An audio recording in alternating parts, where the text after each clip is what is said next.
Very good.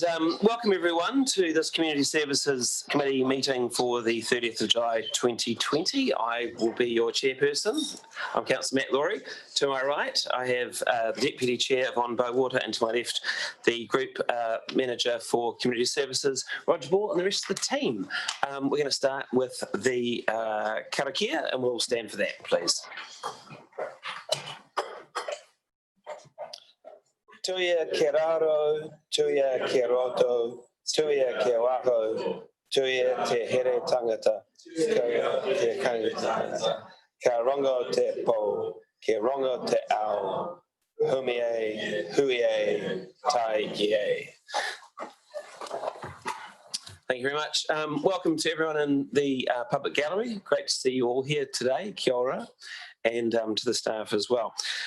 First of all, we're checking apologies. I'm not aware of any at this stage. No apologies since the paper got put together. Excellent. Confirmation of order of business. We are live streaming. The meeting's being recorded for the Council's YouTube channel. Please use your microphones when speaking. Recommendations, as always, will be presented on both screens for your reference. Just a reminder, if you do want to make an amendment, it'd be great to get it in paper and writing beforehand. I don't think we've got any other changes. Interests, does anyone have any interests? Brian, Councillor McGurk? Yeah, thank you. Through you, Mr. Chair, just to let you know that I'm a member of the Rotary, so I know there's an item there in the agenda, so I'll just sort of disclose that I am a Rotarian, member of the Whakatū Club, and involved in the governance level of that club, so I'm not sure that I have just raising it as that I have an interest, but I don't think that I'm sure conflicted. Maybe if everyone put their hand up if they're a member of a Rotary Club. There we go. Very good. So, Councillor McGurk, do you consider you have a conflict? No. Great. Thank you for raising that. I appreciate that. Madam Mayor. Yes, I am a member of Nelson Rotary Club, but I don't hold an officer role, so I'm comfortable in that sense that I'm able to sit at the table. I don't have any decision-making powers on funding. Very good. Councillor Brand?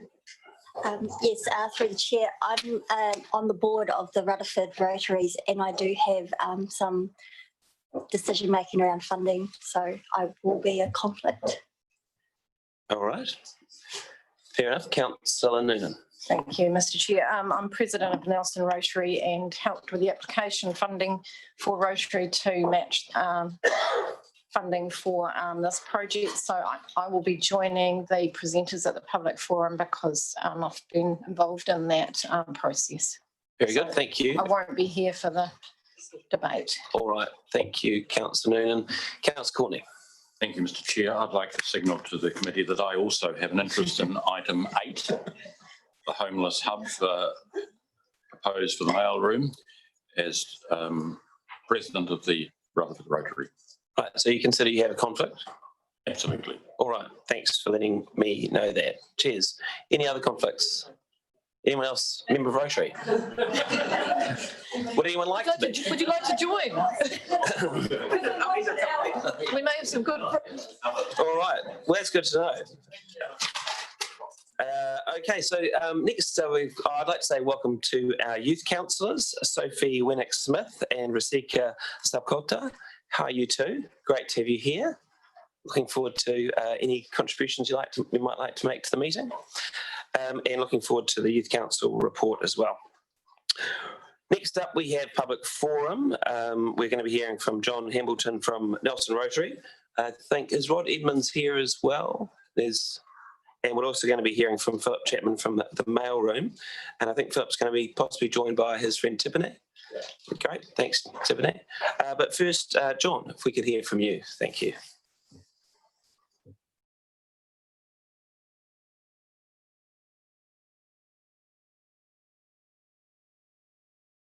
John, we'll just hand out the report that you're going to be talking about. Okay, it's on its way. So feel free to start the briefing that you're going to be talking about. The paper version will be distributed to councillors as we go. Welcome. Thank you very much, Matt, Councillor Matt. I'm here to represent the Rotary Clubs of Nelson. There are 4 of those. But first, I'd like to make an apology for Rob. He is down in Murchison, so couldn't be here. And also the alternate has got a medical appointment, so you'll have to hear from me today. Okay, I don't intend to go through point by point of the paper, but perhaps just give you an overview. And the first piece is that we are very, very supportive of this project as a combined Rotary clubs. Our commitment to this project is demonstrated, I think, by a financial contribution which we are working through. We're keen in principle to see the facility built. This will include financial assistance up to 20,000. We have a commitment from all 4 Rotary clubs for 2.5 to give us 10,000. Then we are applying for that to be matched by district. Now, the district fund is actually Ashburton through to the top of the south that we're applying to. So that would be a dollar for dollar match up to 20,000. The grant is dependent on our application being lodged by tomorrow, and that's a pretty tight time frame for us. I think it's important that in making that application, we can demonstrate that Nelson City Council are supporting the project. Rotary commitments will be tied to the need to provide a detailed and confirmed budget plus confirmation of full funding. And I guess most funders will be in that position when they make a commitment. But we're also proposing in-kind support. And there are several areas where that would take place. First of all, we've proposed to the mail room that we set up a project group, establish a project group of people from Rotary with the necessary skills. The objective is to carry out the feasibility study section of the project as much as we can. There might be some minor bits we do have to pay for support on. The project group would be consisting of Rob Edmonds of Whakatū Rotary. He's a project manager and principal of RE Projects Limited, a certified building practitioner. He also was responsible for the project management of the Rotoiti Lodge upgrade recently on behalf of Whakatū. So very, very good and very experienced.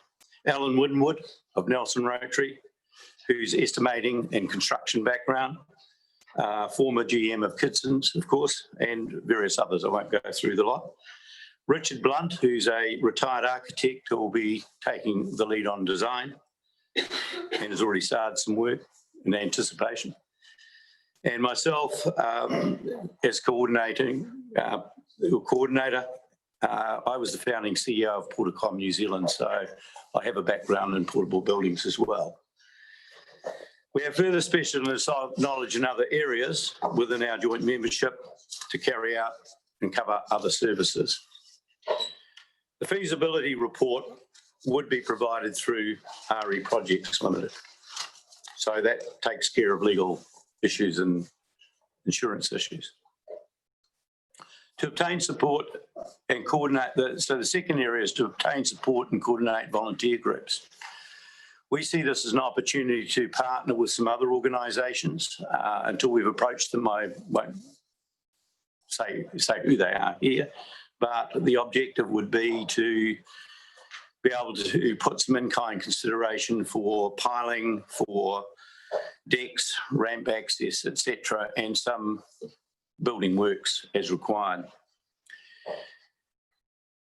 This approach was highly successful when they completed the Rotoiti upgrade, and it's that model we will be working on. This will include some working groups of volunteers for Rotary. We see some of the tasks as being ideal for some working groups, whether they be Nelson or across the Rotary clubs. We will also be negotiating with potential suppliers and contractors to try and get some in-kind support or extra discount on products and services.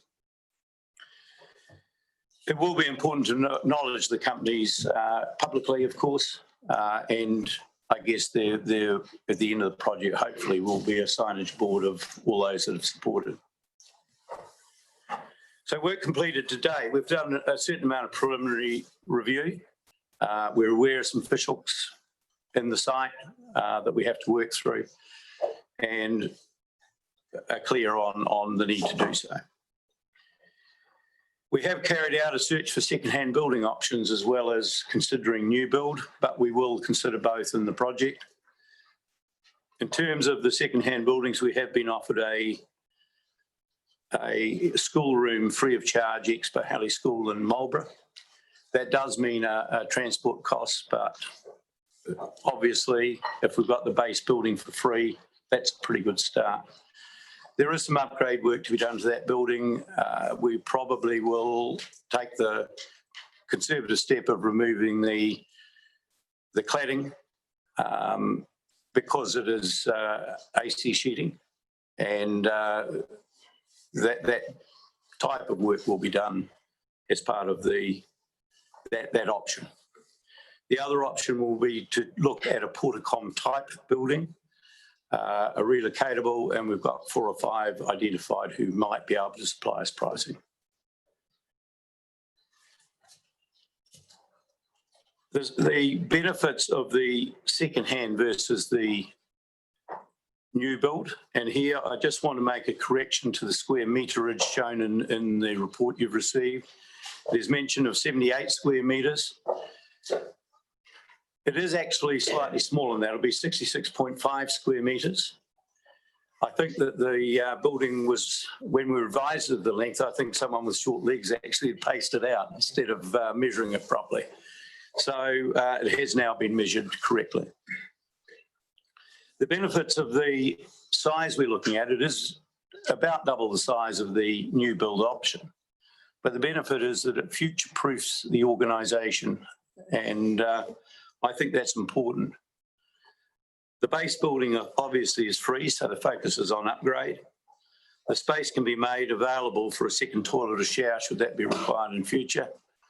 There's space to put in a storage area that is in another building, which is, we believe, non-permitted. And it means the services provided by the mailroom, as they develop over time, there will be spare space for other uses in the building. We are in the process of doing preliminary designs, and it allows the opportunity of checking the willingness of key suppliers to support. And we do have already an indication of support from some. The building, I believe, will be on a backload type basis combined with another project. So those are good signs. A new build would mean a smaller building option. It must also be built to current building standards, which can and does add costs. So as long as we are aware of the differences there. Our proposal to Nelson City Council, I understand that may have resulted in some amendments. Of the thinking is for the $10,000 to have been incorporated with the 20, so that 30,000 is applied to the project, as opposed to the 10 being for the feasibility study, since we can save much of that $10,000 just through the Rotary effort. So thank you for your time. I'll answer any questions. John, thank you very much. I think you might just be a dream come true. Gail, I should say Ms. Noonan, because you're now sitting in that seat as the President, I should say President Noonan, as opposed to an Nelson City Councillor, could be a sign of things to come. Would you like to add anything, Gail? Look, I just wanted to thank John for the work that he's done. Obviously, Rotarians do things for free where they can. And I'd like to thank the Rutherford Rotary Club and the Whakatū and the Nelson West for joining us in this project. I think the strength is in the fact that all 4 clubs are doing this together. And across the board, the skills that come out of, and you can see from the list that John's given, the skills that are across our members is quite extraordinary. And they really enjoy doing things. And this is a project that is worthy. And this is a project that is needed. And so we're just trying to launch this off today with you. Your support would be much appreciated, and added to what I hope will be the 20,000 that our district, with our money as well, will start this project off. There will be some things along the way. I'm sure that will be some challenges, but if you approve this today, we'd like to keep you updated. We'd like to revisit and let you know how we're going. Thanks, Carl. Probably I'll leave it for any questions. And look, can I just, on behalf of the committee, thank you for the work that you've put in to getting Rotary to this stage so that they can help us make this possible, because it's been terrific. Thank you very much. Any questions? We'll go with Rachel and then Kate. Thank you, the Chair. Sorry, Councillor Samson and Councillor Fulton. Hi, John. Nice to meet you, and thank you very much then. And hi, President Water. Oh, sorry. I won't try and. It's really heartening to hear about this. I guess not just the collaboration of the Rotary groups, but also the collaboration across the community to bring this to life, this project. And I feel just really hopeful and excited about it. So thank you for coming today. Obviously it's, what are we, almost the beginning of August. We're in the depths of winter. Assuming that, well, not assuming, but if council supports this project today, is Rotary in a position to kind of get moving on this? And I'm just interested in, what Rotary has in mind around the time frame that it might take to kind of turn the first sod. Is that what you say? So this will need to go through, either option will need to go through building permit. And so that's one of the constraint areas. The other constraint area is the backload. If we go with the second hand one, the backload of the building. I think there's about a 12 to 13 week time frame on that. We have already actually started work in anticipation. So those sorts of things will continue, and shouldn't be. One's on not disturb. That's already underway. So the question will be, how quickly can we move? Rob does have a day job, and he's going to be a pretty key part in the whole construction coordination process. We haven't pulled together a project timeline yet, but I'd anticipate I've got someone I'm going to tap the shoulder of who will pull together a program for it. So I'm sorry, but that's as well as I could answer it today. Totally understandable. I really appreciate that. I've just got one supplementary question, and that was just I'm assuming that a part of the design process and the planning will be consulting with Philip Chapman at the mailroom and the other organisations that are involved, Housing First and that kind of thing, around what services are needed and the spaces and that kind of thing. Is that the plan? That's really up to the mailroom. Our role is to provide the space for them, and they will operate. So you can ask, Philip's coming up next, so he can answer that question. Okay, thanks very much. And thanks. It's really great news from Rotary. Thanks, Gail. Thanks, Councillor Samson. Councillor Fulton. Oh, thank you, through the chair.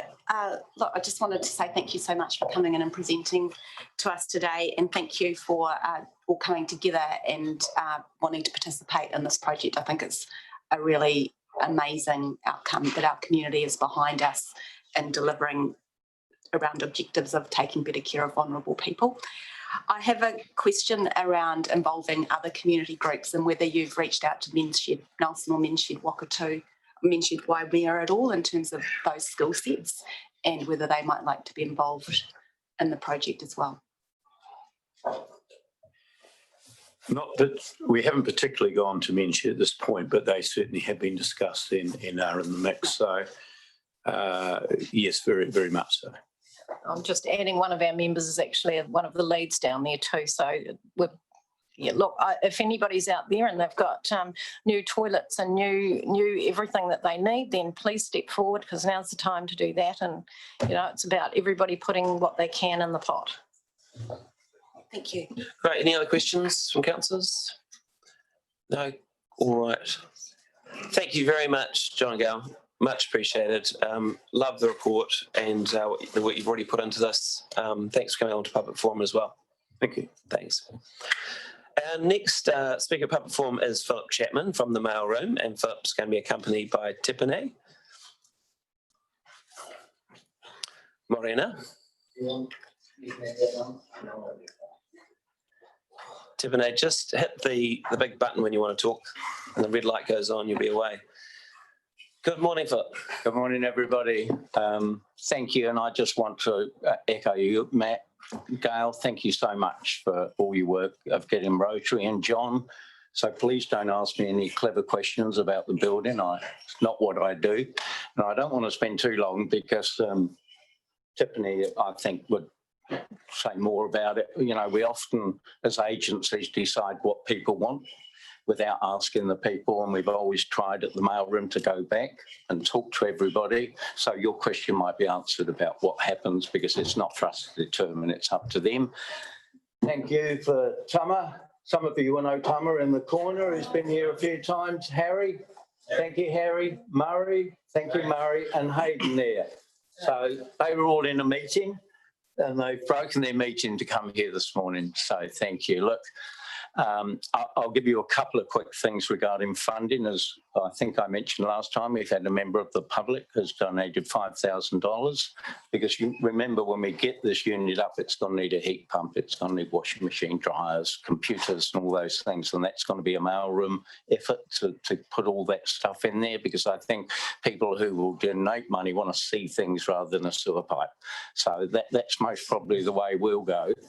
And also the question you asked, I'm in a conversation with HUD, which is looking quite positive at the moment, because obviously this is a great fit with Housing First. For all the agencies who are going to be working there, are they going to drive all around town trying to find people, or will they have a place where they can come to?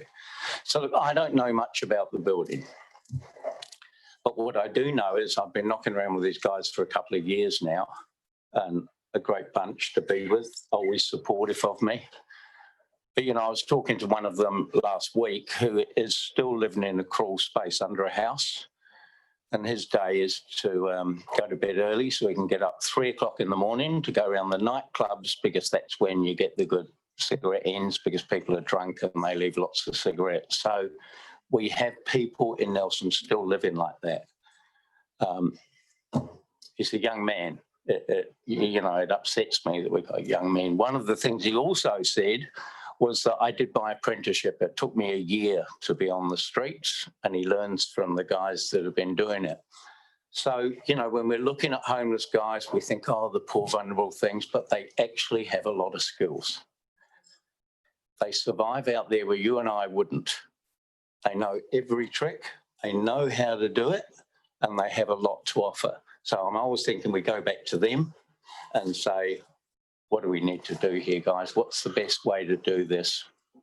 Ideally, employ somebody who's homeless to actually be the person who looks after that in the day, and give that person a bit of a pathway to get into some sort of employment, and just rely on them.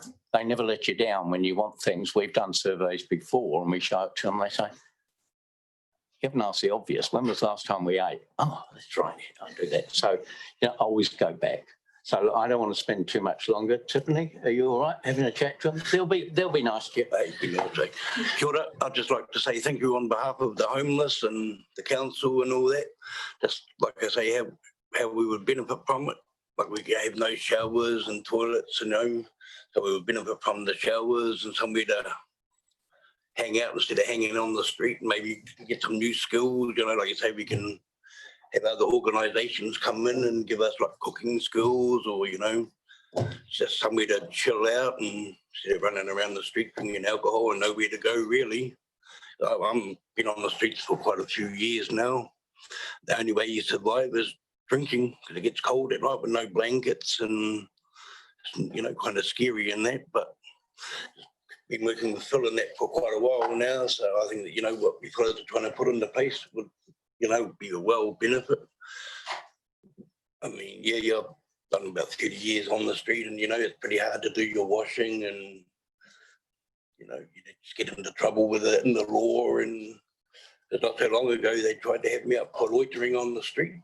I said, well, find me somewhere to go. So kind of lucky at the moment I'm in the housing, but yeah, just supporting, you know, the homeless and the mailroom, how, you know, how this would, you know, benefit from, because there's a lot of young ones coming out there now, and it's kind of lost. But like I say, we had those skills for the younger fellas, maybe, you know, give them and send them to move on instead of being stuck on the street. And yeah, but you know, it's about me. I'm a bit shy, but Kieran, to the next, no, it's but, you know, I'd just like to say thank you very much for giving, you know, supporting the homeless, because a lot of people waste of space. Don't worry about those guys. But like Phil was saying, we have a lot of talent, and, you know, just a bit of support, you know, with other organisations, you know, cooking skills, you know. Kieran, to me. Really, but yeah. Thank you. And that's me. Thank you very much for coming along. Philip, is there anything else you want to add before we take questions? No. Really, I'll take questions. Tiffany will answer some. Any questions, councillors? We'll go Councillor Fulton this time, then Councillor Samson. Thank you so much, through the chair. Thank you for coming and presenting today to me.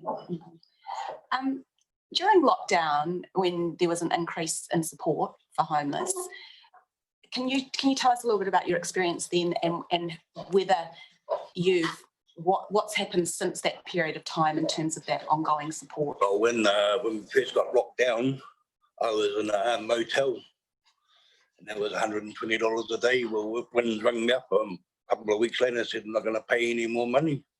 It's too expensive. So I ended up in the Guppy Park, in the trailer park, but that was even a worse place to be. You know, they had the drinkers and a lot of trouble down there, and so I ran away from that.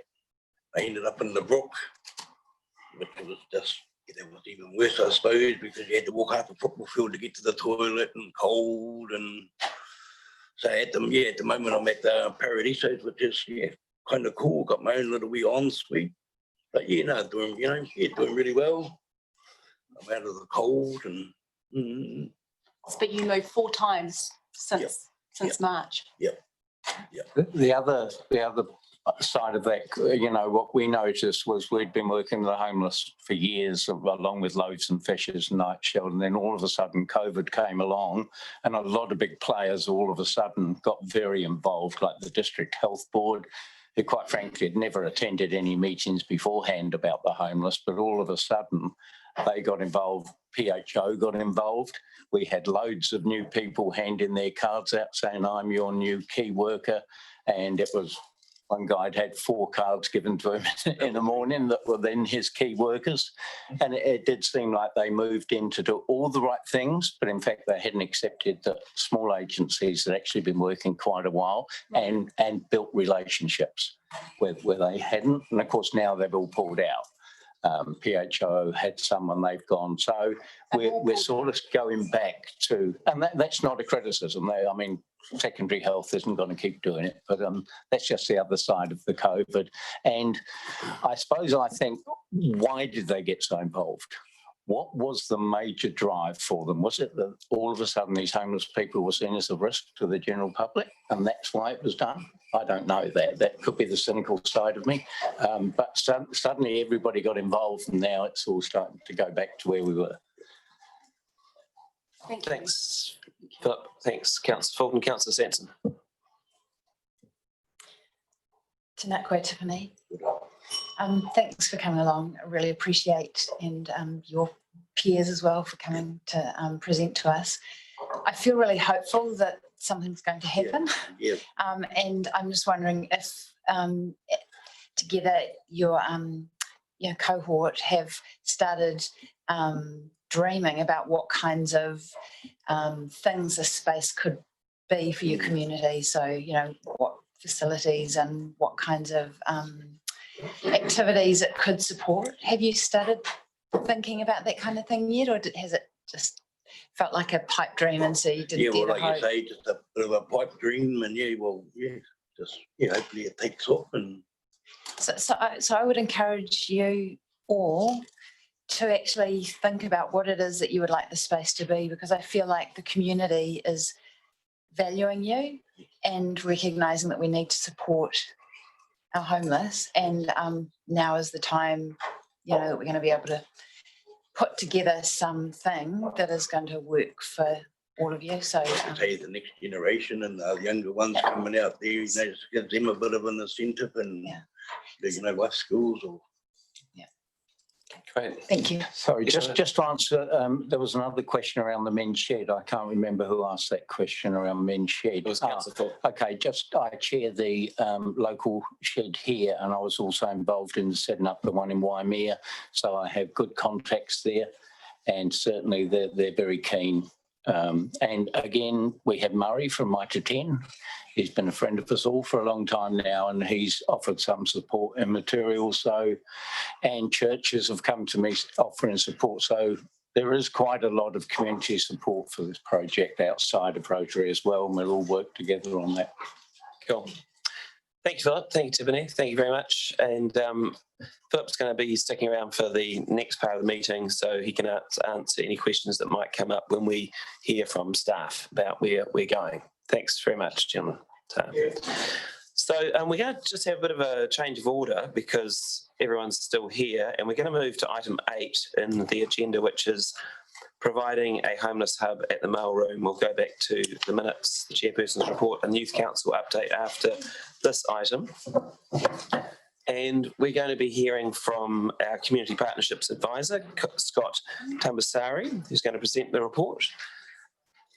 We, after what we've heard from Rotary, if you read the recommendation as it originally appeared, we consider that we need to make some changes in terms of how the $30,000 gets allocated. Mr. Ward, do you want to speak to that now?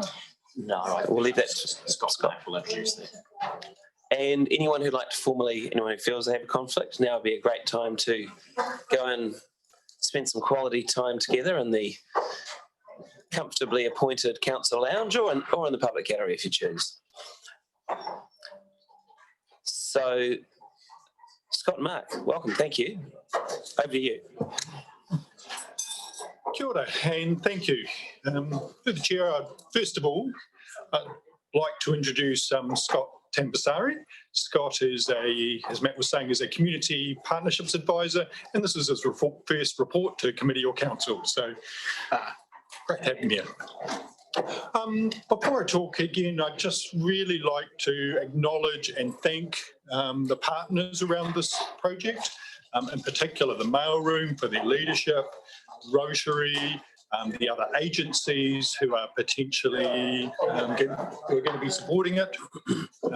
It's absolutely fabulous. So thank you from our team to those who are supporting this piece of work. As the Chair was saying, we'd like to update the resolution, and that's allowing for the recent changes that were talked to by John Hamilton, and allowing for the savings that could be made with the feasibility report to be invested in the build process. So you'll see a change of resolution to reflect that. The other update I'd like to advise is on clause 5.20. This is an update that came through this morning where MHUD have been in touch, and the Ministry of Housing and Urban Development have been acquainted with the project proposal. MHUD is supportive of option 1 in the options table of the proposal and is currently considering funding options. Okay. So we'll take the report as read and happy to answer questions. Thank you, Mr. Preston Thomas. Just before we do go to questions, I want to say a few things.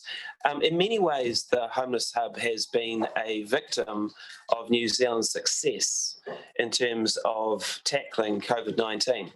As you'll remember, during lockdown, we were talking about how this had to be done as fast as possible, and you'll be aware that we were looking at a portacom that is situated on the Tahununi playing fields. That issue has been addressed in the report. But I have to say again, I'm just absolutely thrilled with the way that other groups, other agencies have come in behind this. And that also includes Housing First and the Salvation Army, who we heard from in our community services meeting last week. And just to highlight the importance they see when it comes to the importance of this project, the Salvation Army's Ros Burko told us a month ago that she thought the need was enormous. And Yat Noteboom from Housing First told us he thought the need was crucial. He also made it clear that Housing First is happy to contribute to the running of the hub in terms of providing staff and support. And also, we also have some news from the Mayor's office, because in addition to what you see in this report, we have the benefit of funds also coming from the Mayor's mayoral fund. Mary, would you like to just fill us in on that so everyone knows where we're at? Thank you, Mr. Chair. The Chair came to see me a while ago when this project was under discussion and made a request for funding to support consenting processes that were needed, or some additional support if we, as we go through the project. And I think, Mr. Chair, you will have to remind me, I think you asked me for either $3,000 or $3,500. And you can confirm with me which one it was. I was after as much as I could get. Well, I think we tapped out at 3.5 was about what I could afford to allocate, and so I have been happy to say yes to that request from the chairman, and we will make that available as subject to similar conditions to here as to partner projects and the project actually going ahead. So that money is available to support the project. Thank you, Madam Mayor. So I would also like to propose another change to what we originally had in the report, and that is part 4 of the recommendation notes that Council's financial contribution to the homeless hub is capped at $30,000 excluding staff time.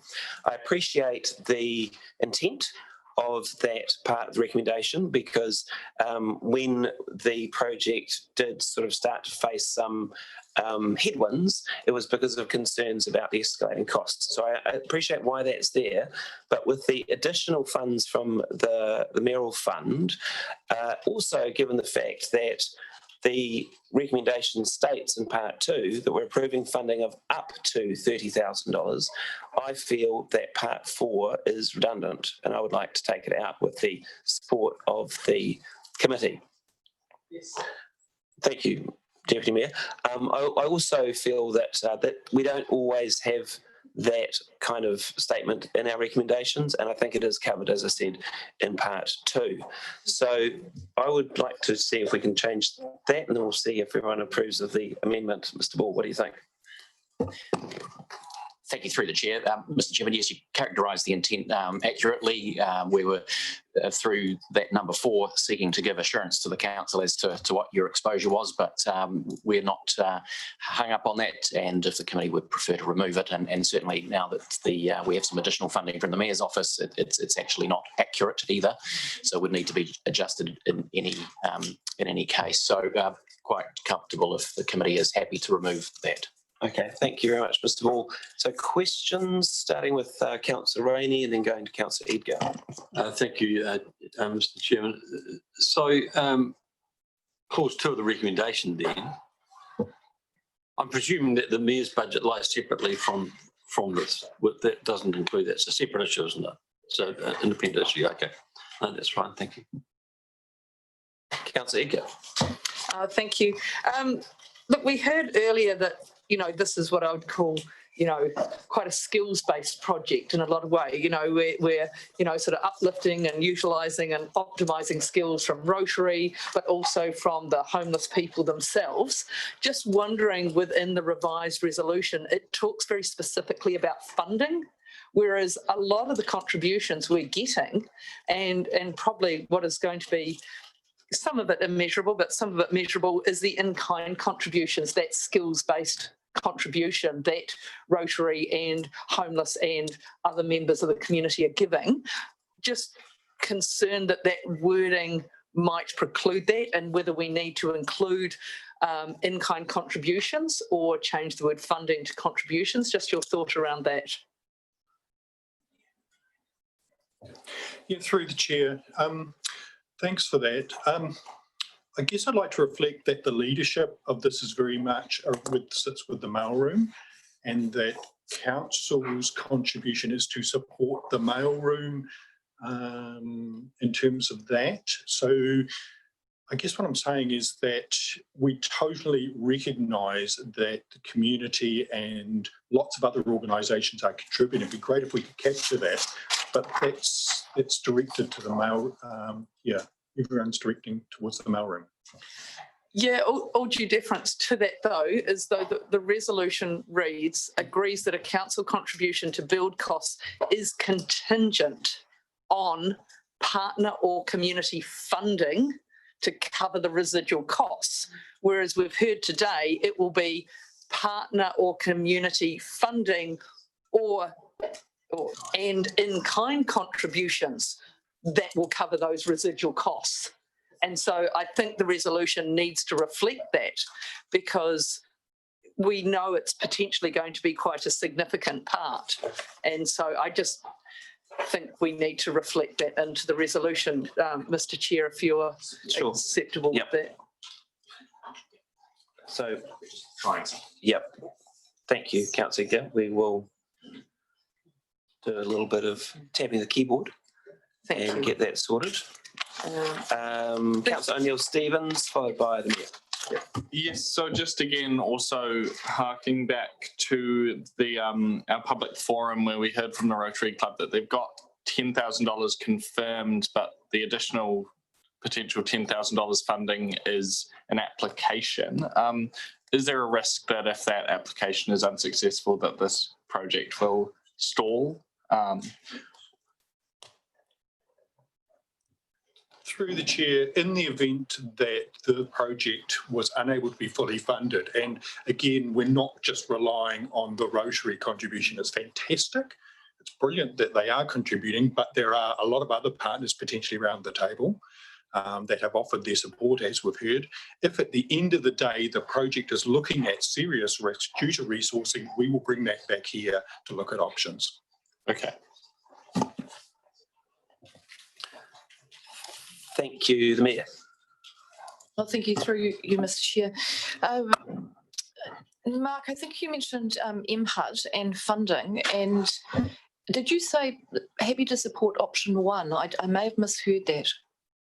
And because option one is quite specific, and I'm wondering why they're being that specific. Well, Mark's finding it on the options table. Oh, on the options table, apologies. Not the option one of the two. As opposed to the option one in the report. That's what I wanted to clarify. Okay, that's absolutely fine. Thank you very much. Mr. Chair, you may want to move the recommendation today, but I would love to. I'll be able to second it. I'll move it. Seconded by the Mayor. I think Councillor Fulton has another question. I do have a question. I just want to be really clear. So option 2 on page 23 of our agenda translates to being option 1 in item 6 on 24 of our agenda. Is that the intention, that we're supporting option 2 to purchase and install a new portacom, whether it's coming from Blenheim or not?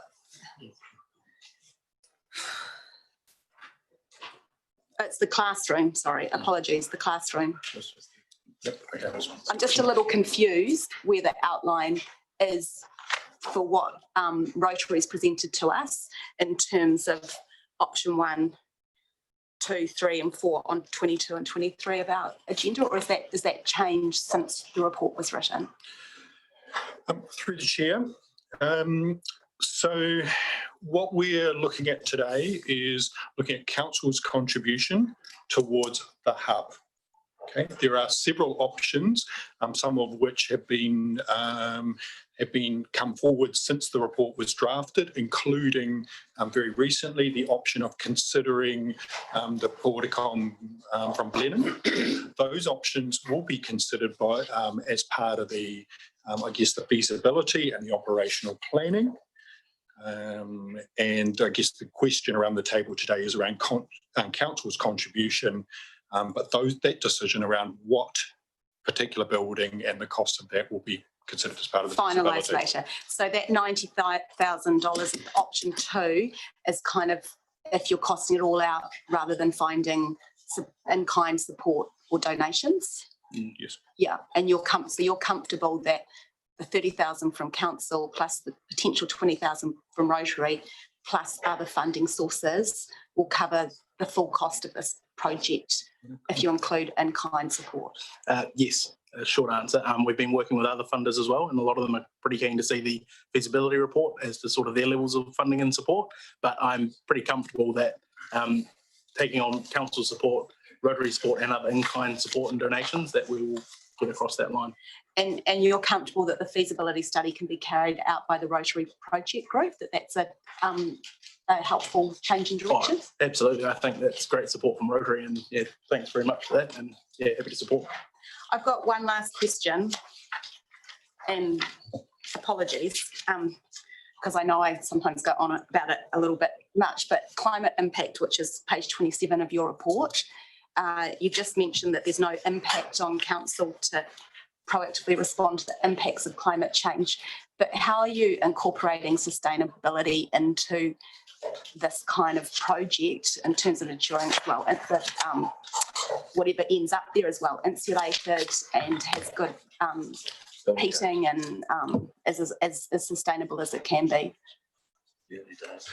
Through the chair, options will be considered as part of the feasibility. We haven't gotten to that level of detail at this point in time. All right. Questions? I would encourage officers to have that conversation with Rotary and support. We want power costs to be as low as they can be and support a good quality build at an affordable price. Thank you, Councillor. Any other questions from councillors? No, we're good. Philip, because you're here, I would just like to check in with you. Given what you've heard, given what you've seen on the screen, any alarm bells ringing? No. Actually, Philip, would you mind coming up to the microphone, please? With conversations to John, I feel very confident of the skill levels of the people that are coming in. It's just not my area.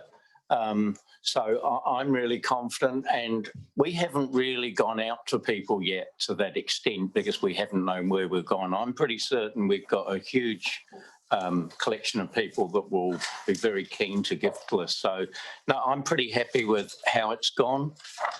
There's no questions for me. I mean, a lot relies on HUD, and we might find that out by the end of this week. Just initially, HUD were only going to fund a worker. That was their commitment. So they actually committed to funding, but for a worker.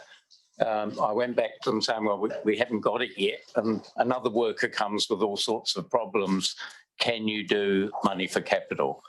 That's gone back to them now. So in essence, money was there to begin with. It's just how they direct it. So we're pretty positive about HUD and should know by Friday. Great. Thanks, Phil.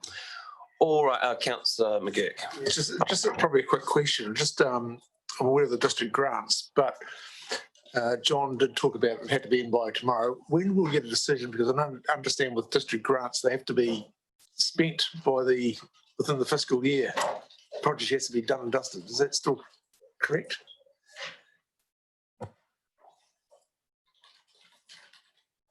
I'm going to have to apologise here because that piece is being done by Gail, who's actually out of the room.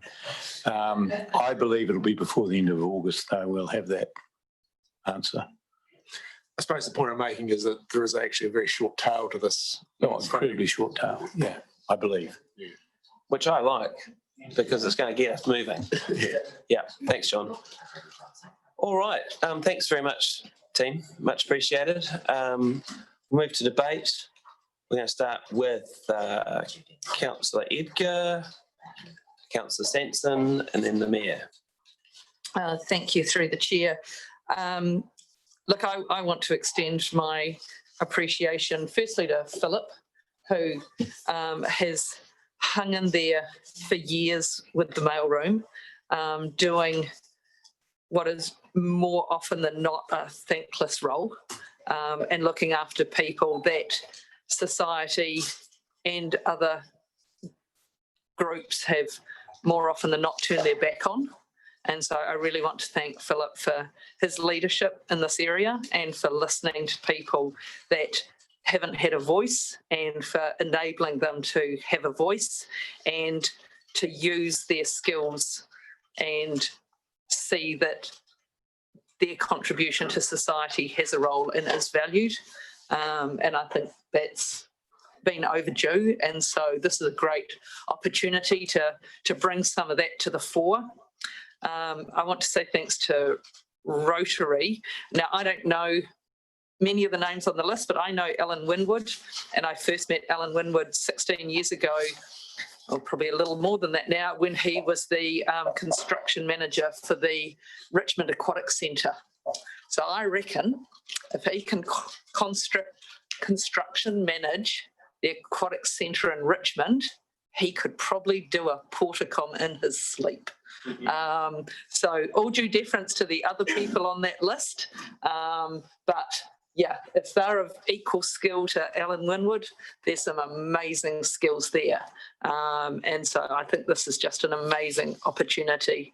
And just come back to what I said in the questions around the in-kind contribution is, you know, it's such an uplifting of skills across people in industry, but also homeless people, and really utilising and optimising the contributions. And I just think this is such an amazing win-win. And I think any other funder would be crazy not to jump on board. And I think if council can stump up 30, I think other organisations can actually open up their wallets right now and give, because the benefits and the outcomes to this are so huge that they'd be absolutely silly not to. Thank you. Oh, that was in support. Thank you, Councillor. I thought it might be. I see that little inkling. Next, we've got Councillor Samson, followed by the Mayor. Thank you, through the chair. I'm speaking in support of the recommendation. It's said that the measure of a society is how it treats its most vulnerable. And I believe that the Homeless Hub reflects that we value all people in our community, that there is strong community partnership and collaboration, and that this is a reflection of our community's humanity. So I'm just really appreciate everybody who's involved. Philip, for your patience and the hard work that you do, and also to the homeless in our community for the time it's taken for us to get together and create this hub. It's time. Thank you. Thank you, Councillor Samson. Madam Mayor. Thank you, Madam Chair. Speaking in support, and really delighted to see this this report today, following on from previous report that we've had to community services. And there is something that I think is pretty exciting about seeing the community partnerships team really delivering in genuine partnership with the community, and council being in genuine partnership with the community, because actually this is about people, and this is about creating homes for people, for all people in our community. And I think this is an opportunity for us to really understand that actually when it comes to projects, it's the people who are going to be using the hub, the people that actually have the need, that need to be at the centre of the thinking. It's a really different approach to operating, but it's one that I think that we are going to embrace more and more as a council and a community. We have seen the value of whakatū coming together in partnership to be able to tackle some pretty challenging situations through COVID-19. But the real test for us is to continue with those partnerships and the commitment. It's not a once-off, it's an ongoing relationship, and it's actually a real joy for me today to be able to sit here and see us operating in a way that feels right with my values, that reflects some long-standing conversations that Philip and I have had over quite a period of time now to be able to see this come to fruition. It's taken a bit of time, but actually taking the time from when the report came to us last time to today has been absolutely worth it in terms of the outcomes. I just want to see a community and a council that is supporting all people to thrive in our smart little city. Thank you, Mayor. Well said. Anyone else like to speak? We've had 3, 4. I'm as Rohan. Did you want to, Councillor Neil Stevens? Okay. So as mover, I'd just like to say a few words too. Philip mentioned the way that the government and other agencies rallied during COVID-19, during lockdown, and how the needs of the homeless were suddenly front of mind for so many people.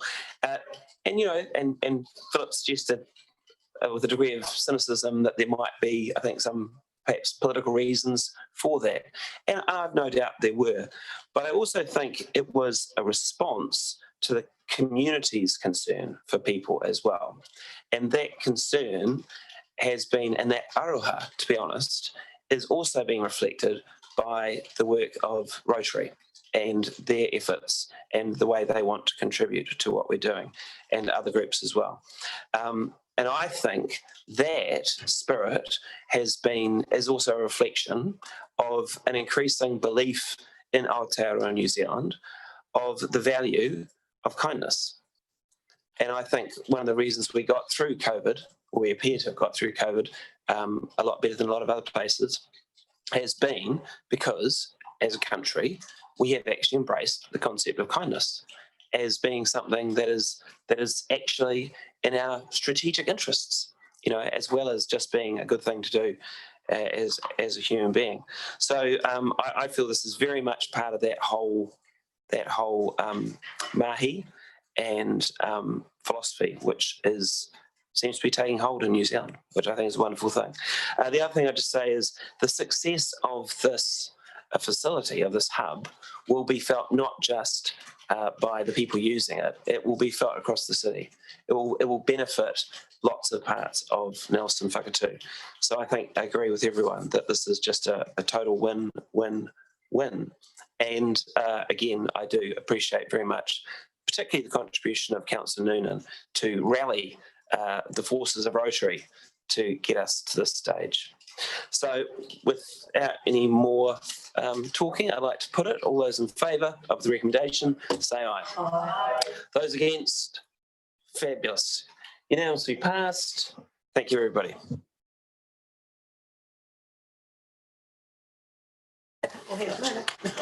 So Philip and John, thanks again very much for coming in.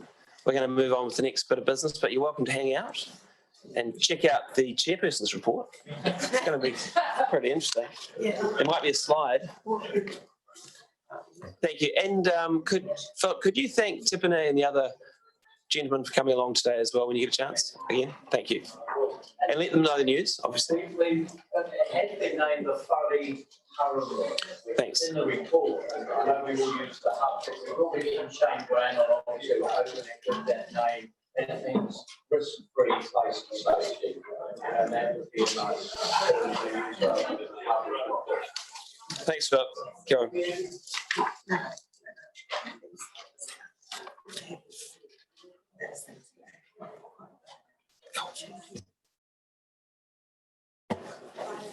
Thank you. Oh, thank you very much. Thank you, Mary.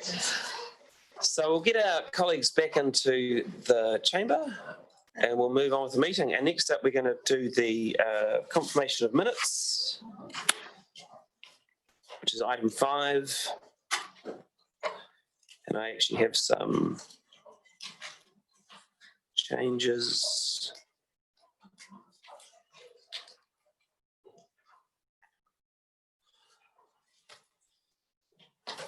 So, yeah, I only spotted this last night, but in terms of changes to the minutes for the community services meeting held on the 11th of June,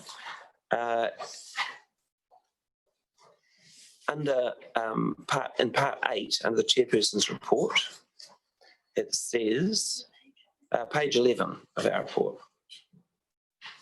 It says discussion took place about the Portacom unit that had been used to assist with housing the homeless during COVID-19. It was noted that if the Portacom would continue to be used for the homeless post-COVID-19, replacement of the unit needed to be considered for its original use, and that the delegation for this matter sat with the Sports and Recreation Committee. I think that's slightly off. What I would suggest, and I can email it through, but I think a more accurate description would be discussion took place about the Portacom unit that was being considered for future use as a hub for homeless people. It was noted that if the Portacom was used for people who are homeless, replacement of the unit would need to be considered, and that the delegation for this matter sat with the Sports and Recreation Committee. Do you want me to email that through to you? Yeah, great. Yeah, Councillor. No, I think that's a good point, because it wasn't being used as a homeless building, and it was being used as changing rooms, etc. in the past. That would continue, I foresee.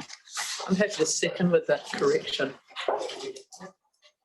You move. Yeah, I'm happy to second with that correction. Yep, very good. Thank you, Councillor Eager. Thank you, Councillor Skinner. Any other questions about the minutes? Good spotting. Yes, thank you for talking about the minutes of that. I just need to be reassured that that date, page 10 at the top, it talks of the lease to the Stoke Community Hall to Whanaka Youth, starting at July 2020. I thought the building was closed because of its close proximity to the Stoke Memorial Hall. So therefore, will that date need to be pushed out further, do you think?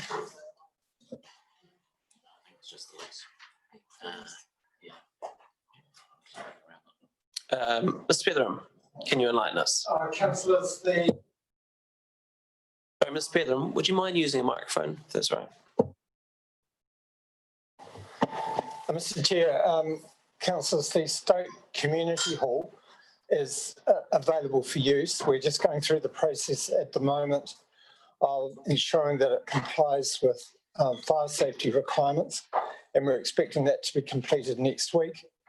And we've made provision for strengthening on the rear wall of the Stoke Memorial Hall, which will mean that the Stoke Community Hall is safe.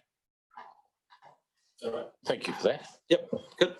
Okay, any other questions about the minutes for the 11th of June 2020? Does everyone agree that with those changes, they are an accurate record?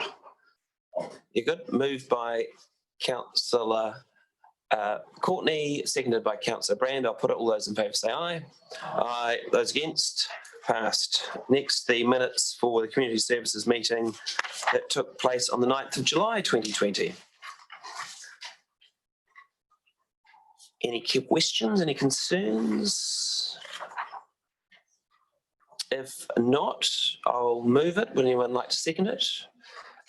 Councillor Samson got a hand up first. All those in favour say aye. Aye. Those against? Recommendation is passed. Moving on now to the Chairperson's report.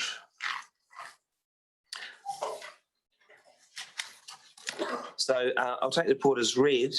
I did want to highlight a couple of things that came up in conversations as the report was being prepared. So you'll see there we've got a roundup of all the busyness that was happening at Founders Heritage Park over the last 2 weeks, and also a wrap-up of Naitoi Koatu, the seasonal arts, and what's going to be happening and how that's really been a silver lining from lockdown.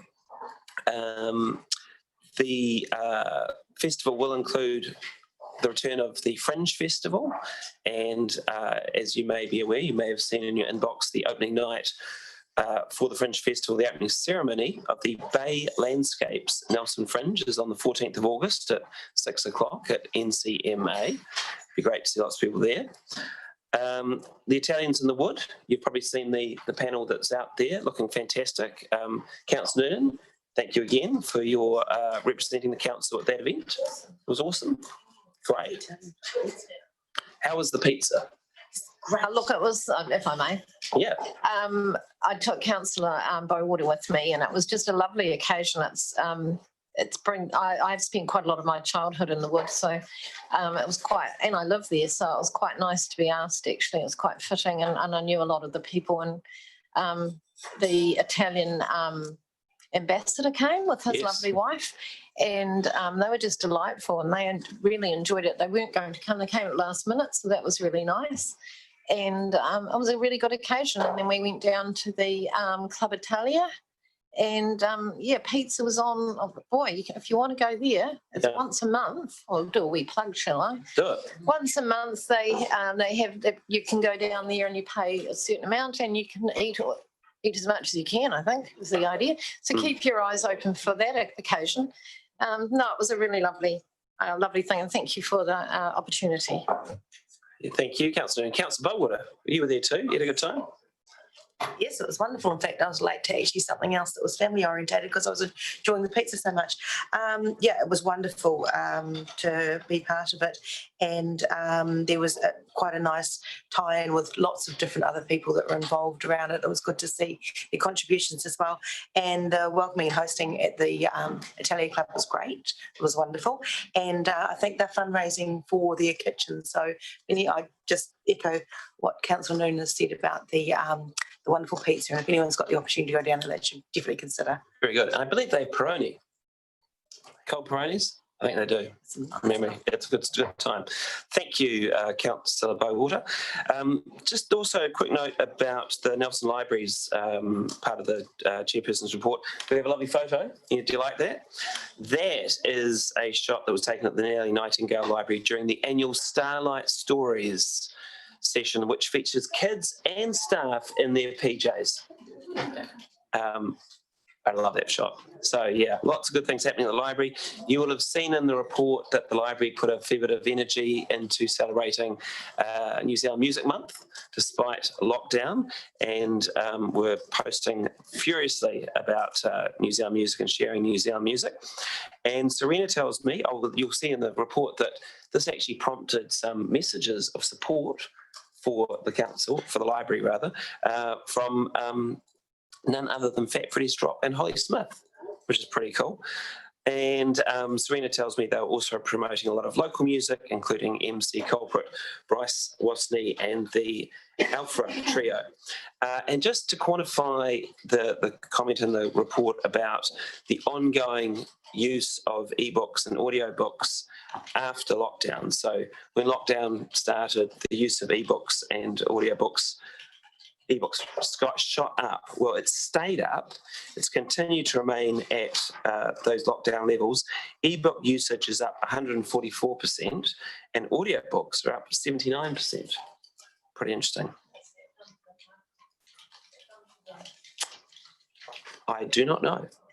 Interesting to know whether the hard copy normal grab the book has stayed up as well. Be interesting to know whether that's happened. Maybe another.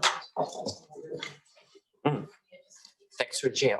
How about we'll get the stats for the next quarterly report and update you. I think it would have dipped during, obviously, COVID, but it'd be good to see whether it's come back. Yeah.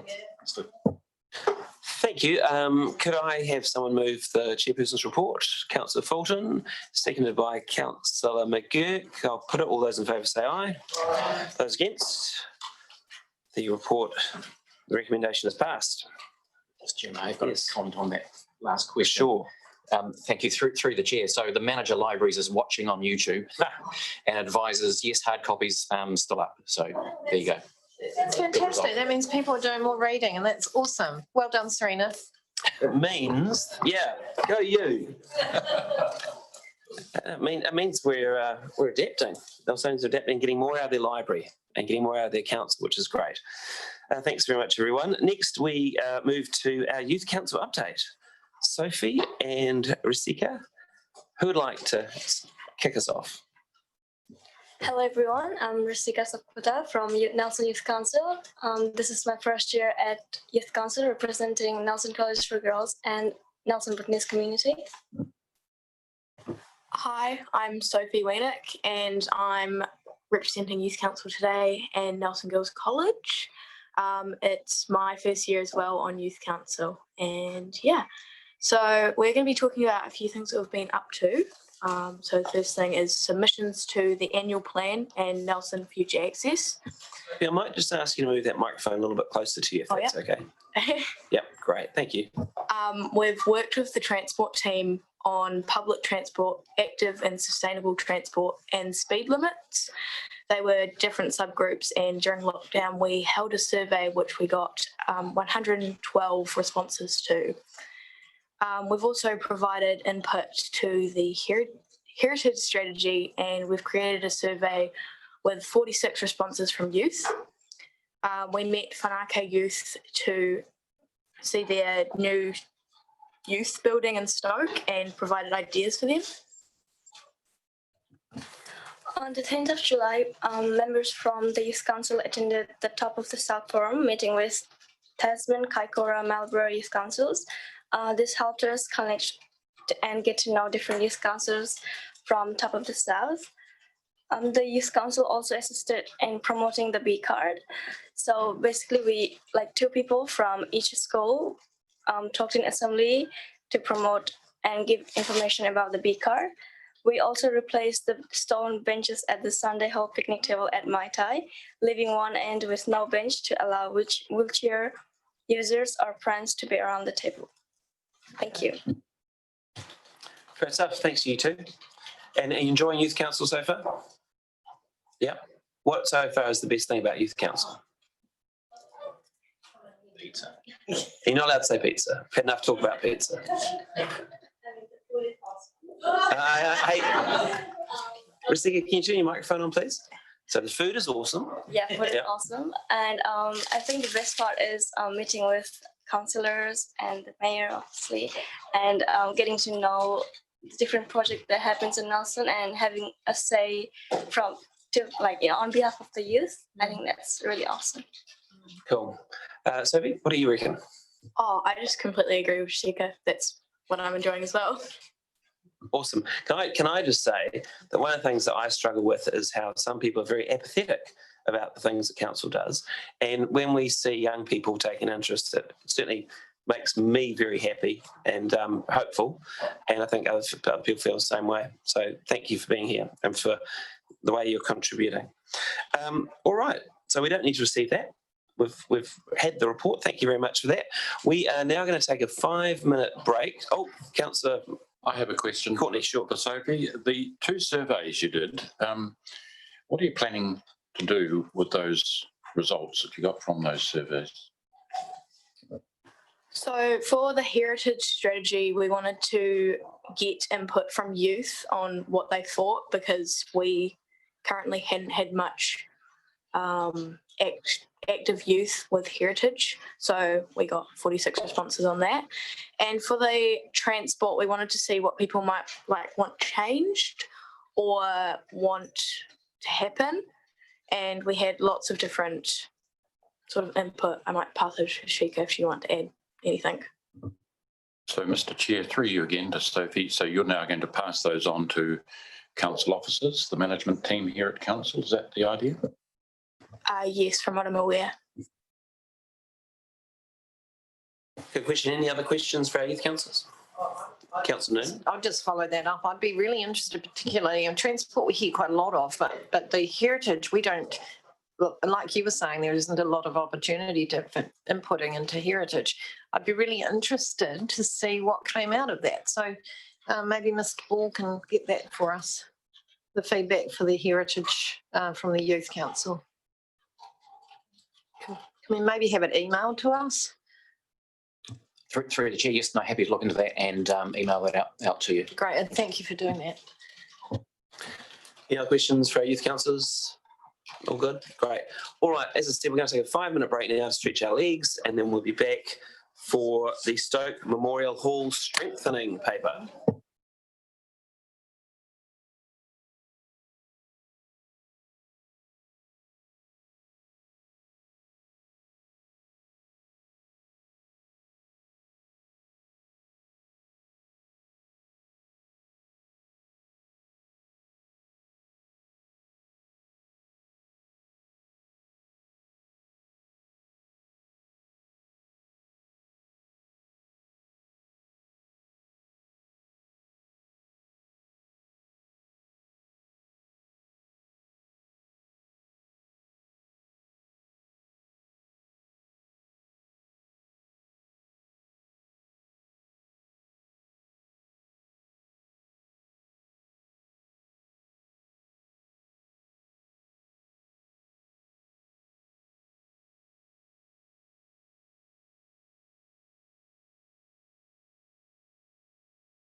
Next, we're up to item 9 on the agenda, the Stoke Memorial Hall Strengthening Report, to be presented by Parks and Facilities Activity Planner Jane Loughlin. I just want to tell a quick story. Do you know what it's about? So, I think it was Saturday. I was at the top of Barnacote and I was like gasping for air. I was rolling around on the ground, fearing that I was going to lose consciousness because I was so spent after having ridden my mountain bike up there. And out of the distance, there was sort of a vision. And Jane comes running along, fresh as a daisy. It was very impressive. So, and it was a beautiful day, wasn't it, Jane? Fresh as a daisy. Oh, I managed to get my act together. Yeah, I was a bit embarrassed. And then, how was your run down the hill? Yeah. It's a long way up. All right. So, Jane, I think you can take the report as read, but any changes, anything you'd like to add? Through the chair, no, I wouldn't mind just setting out a bit of a background to the report. I know there are a few tables in it that might be a bit confusing, and I think it would be valuable if I could just run through to give a bit of context for the report before I take any questions, if that's okay. Thank you. So as you know, the hall is earthquake prone. It's below 34% of the new building standard. We closed it in March and relocated users to other venues across Nelson. We've contacted the users recently to see how they are, and all are keen to get back to the Memorial Hall once it's been strengthened. We also had feedback through the annual plan process about the hall, and that feedback, the submissions are attached to your report for reference. In terms of history of the project, in 2018 through the long-term plan, we'd budgeted for the strengthening of the hall in 2024-25.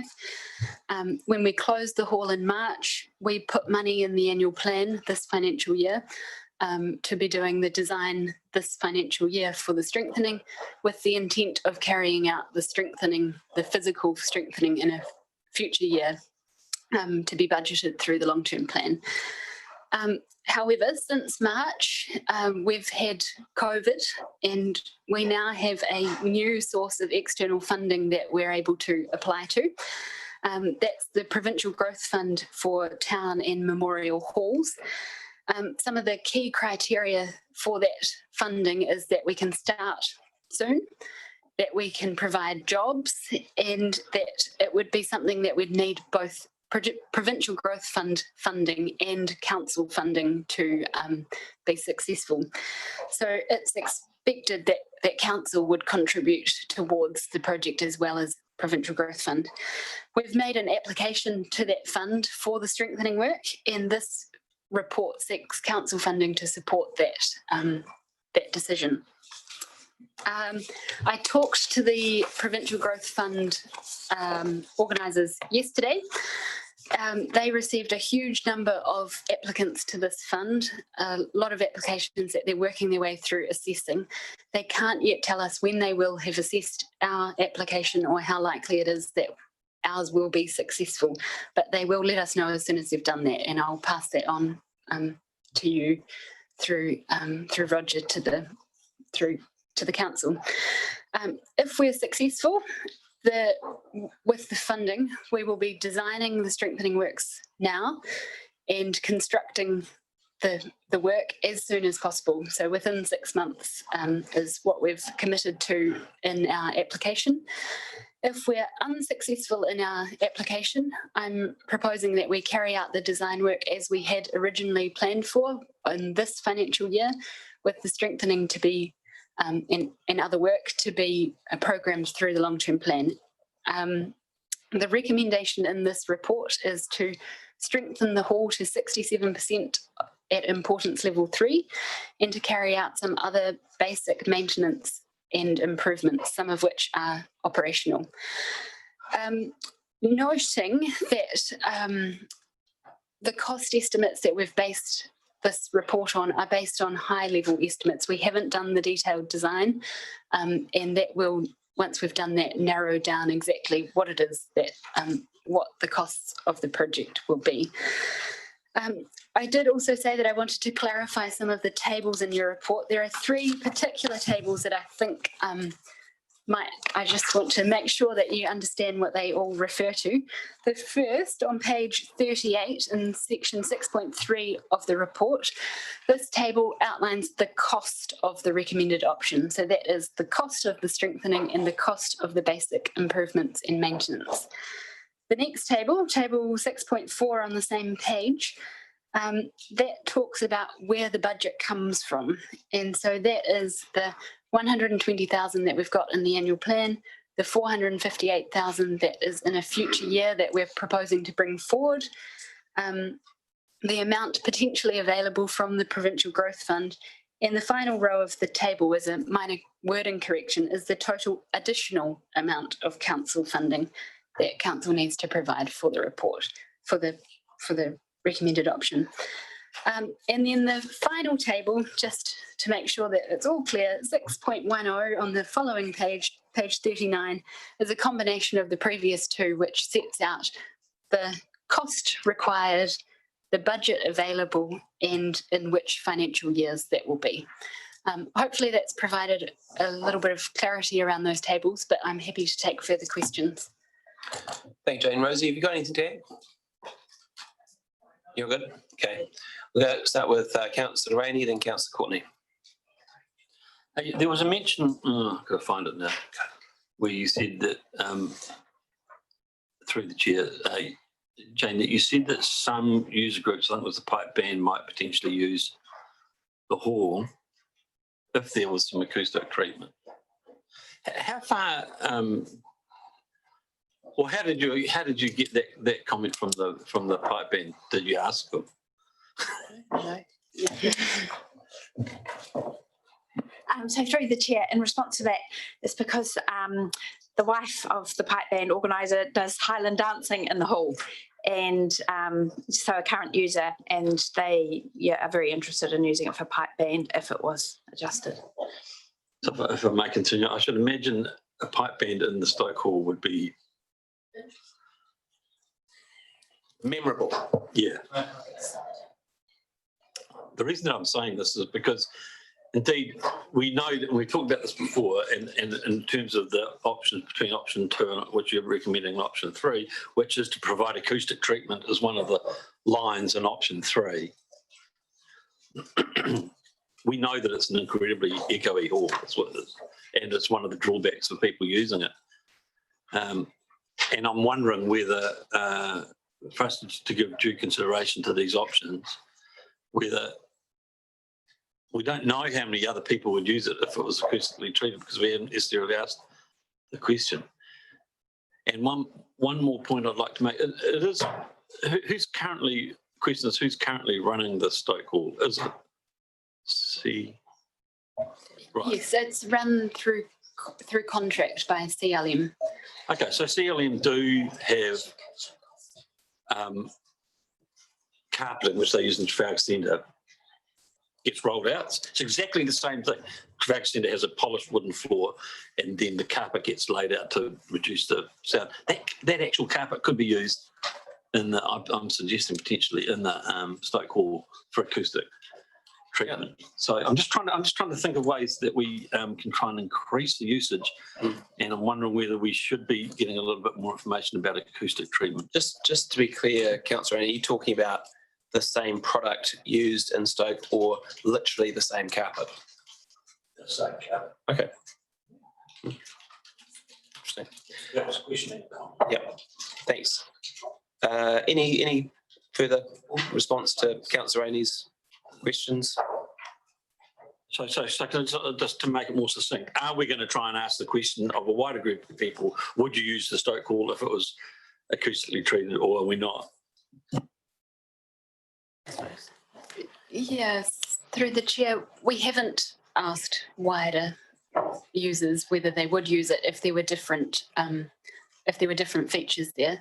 At this stage, we're proposing to just do the basic changes to the hall and the strengthening, which will enable it to be able to be used again.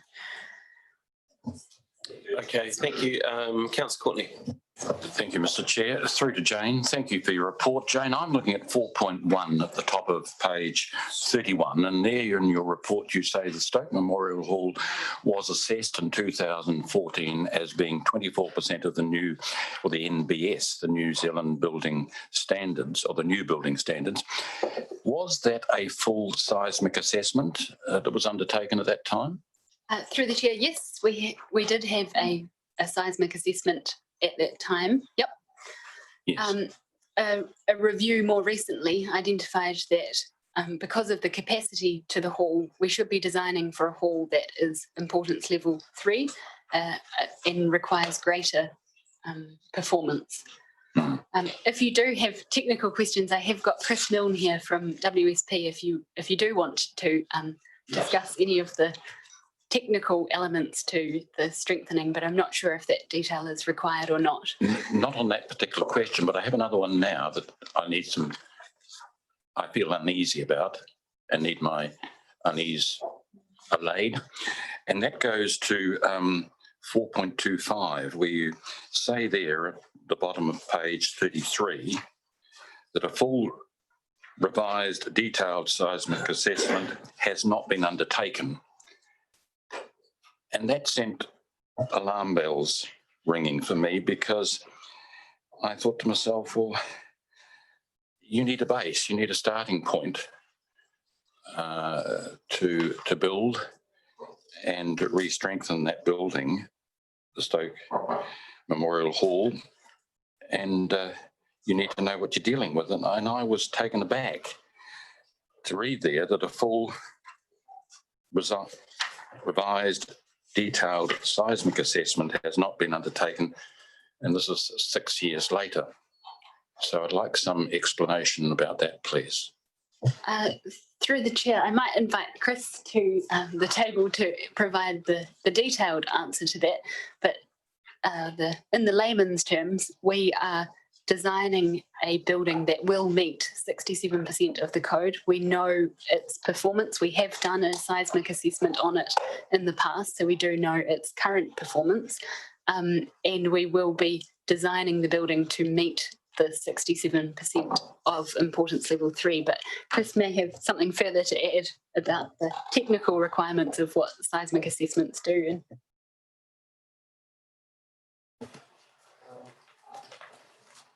Kia ora, Chris. G'day. You're quite right in that we will be designing to get to a certain percentage of NBS, the new building standard. The DSA that was the detailed seismic assessment that was carried out in 2014 identified it at 24%. When we were doing the review last year, we determined that it was in fact importance level 3 based on the capacity of the main hall. We know what that does to the loading, and it doesn't change obviously the capacity of the building, but it increases the seismic load that is applied to it. And we were able to do a basic analysis of what that would reduce the seismic rating to, and I think we determined it was 17% at IL3. Because we are carrying out the design to strengthen it, and regardless of whether it was 17% or 24%, that design is being carried out. That design will be done to IL3, and then at the end of that design, there will be specifications, a design features report, a producer statement, which is a verification of the capacity, and that will then give a statement saying this building is now, this design is now 67%. So you wouldn't typically need to go back and revisit the DSA, so the detailed seismic assessment, because the design is progressing. Follow up there. Did you undertake the review in 2019? Yes, you did. Yes. Yeah. Okay. Thank you, Councillor Courtney. Next, Councillor Samson, followed by Councillor Edgar, Councillor O'Neill-Stevens and Councillor Noonan. Thank you, through the chair. My question is along the lines of Councillor Courtney's, really about the 67% strengthening. And I recall from a previous workshop that we discussed the different levels that the building could be strengthened to. Chris, is it? Yeah, Chris, is 67% at IL3 sufficient for a community hall? I mean, I'm just, from a layperson's perspective, 67% doesn't sound amazing. I'm sure that it is good. I just could quite like some reassurance that kind of we're benchmarking across community facilities, that is sufficient and that it's going to provide some assurance of safety for our community.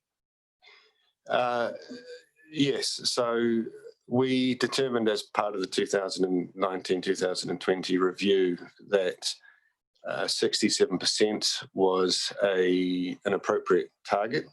It's the 67% threshold is between what you would class as earthquake risk, is below that, and above that is not. And it's a common threshold for strengthening. It's across the board. It's a lot of the time it's what insurance companies request and tenants request of people. I know some government departments request 67% as well for their buildings. So it's quite a commonly held threshold for strengthening beyond 34%. So below 67 is seen as unsafe and above 67 is sufficient. So can I just ask them, is it cost that prevents going higher than 67%, or is it the building? Like, is it the nature of the building? Through the chair, I might just clarify that in terms of Building Act requirements, it's 34%, below 34%, it's deemed an earthquake-prone building. Above that, it's not.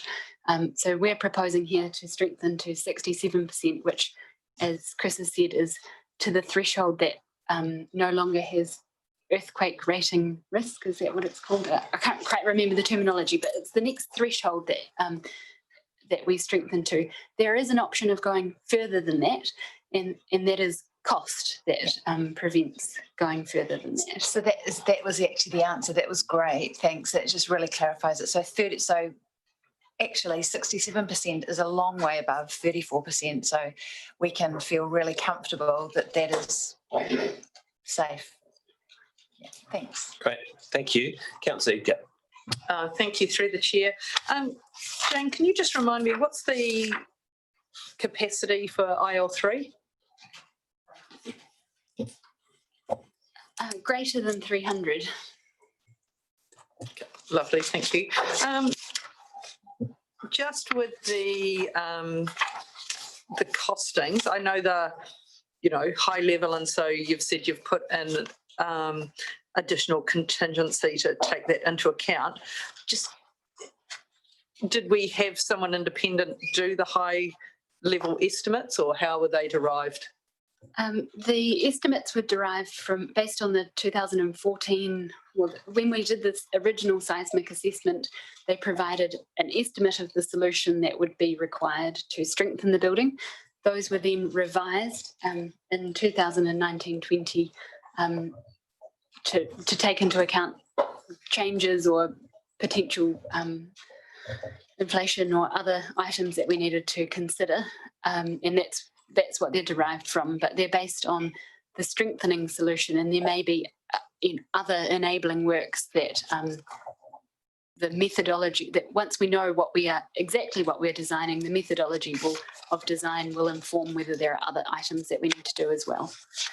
Thank you. And then just in relation to asbestos, in the table 6.3,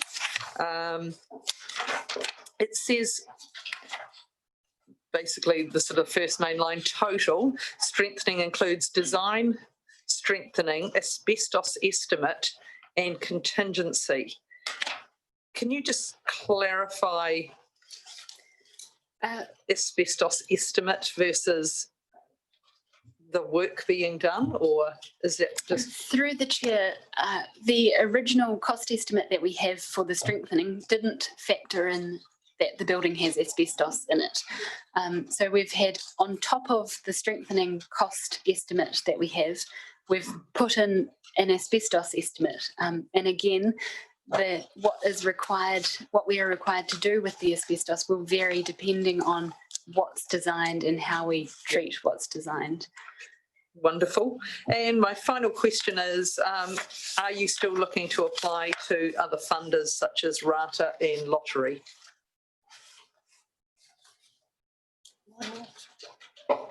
Through the chair, I haven't yet looked at other funding opportunities, and this has all happened quite quickly between applying for this Provincial Growth Fund application and having to get this report on this agenda. So I haven't looked at any others since then, but I can follow up if there are others that would be suitable. Yeah, so through the chair, there are other funders who do specifically provide for earthquake strengthening, Lottery being one, and RATA, of course, do support capital projects for community facilities. So I would suggest that they are both funds that we should be applying to. Thank you. Thank you.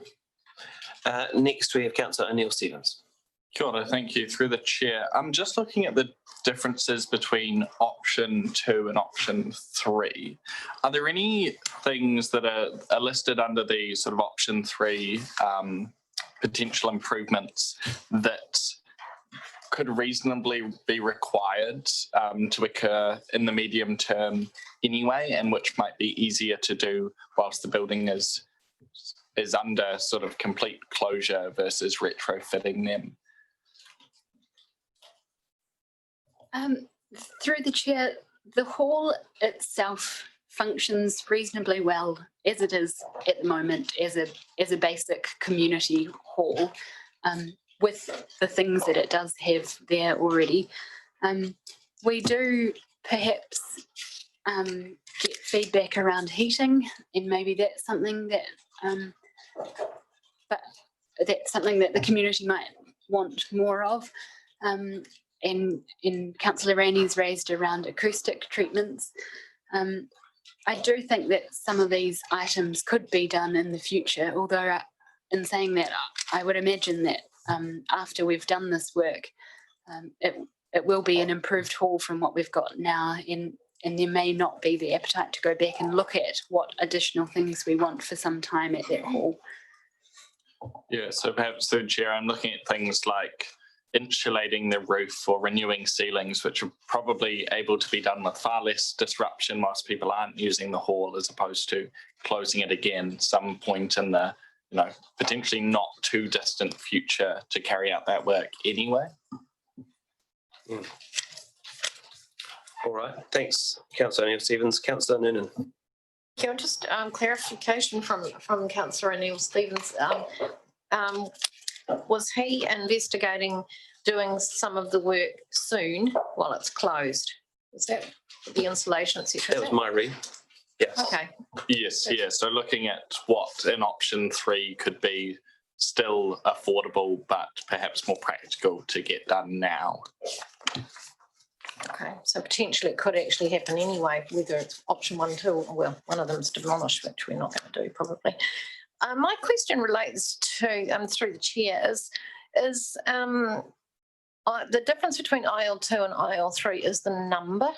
So if we go over 300, we've got to go to IL3. Is that correct?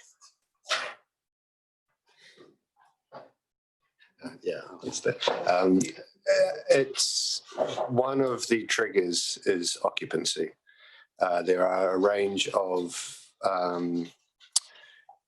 definitions of IL2 and IL3, but that 300 person capacity in an open space is a definite trigger.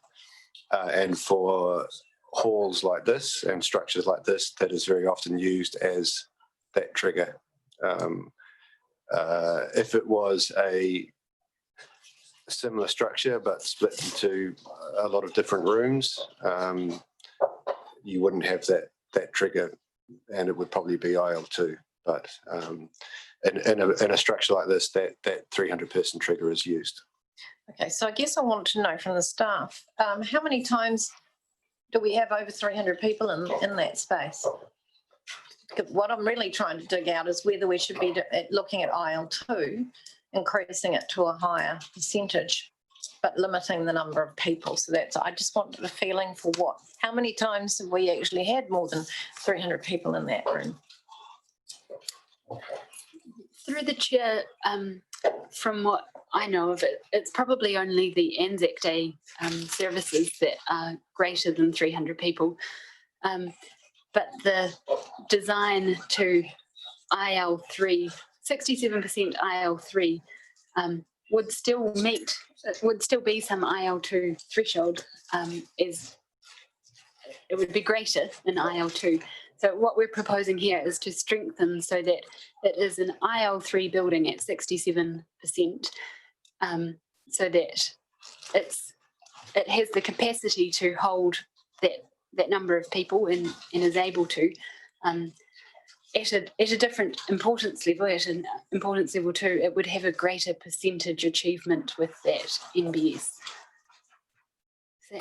So we haven't got any figures for IL2. I mean, in essence, we probably could just say we're limiting the number of people that can use this building to just under 300 and strengthen to IL2. I just want some clarification on that. And what's the price difference? I just want a comparison, really. I just want to tease it out a little bit. Through the chair, I don't have the price differences that I can tell you, or the different options, but when the first seismic assessment was completed in 2014, I think the date was, and it considered the building that may be an IL2 building, it proposed some strengthening solutions for that. From memory, the 100% strengthening at IL2 resulted in the same solution that we're proposing here. Identical.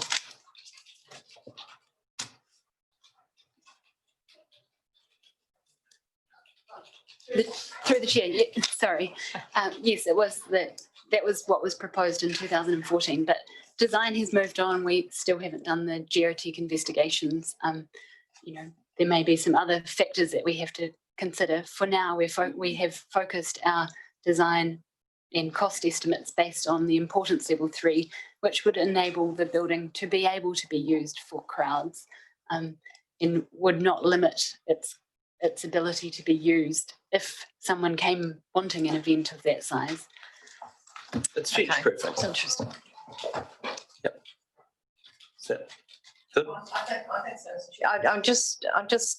I'm sort of thinking, well, if you use it once a year for over 300 people, and we're going to be spending probably an exponential amount of money for that one day.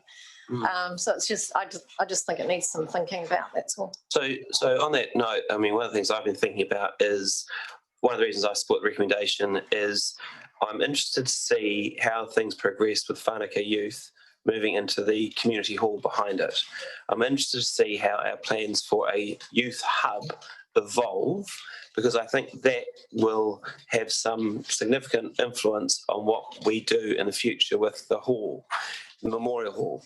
And we won't know that until they've been there for a while.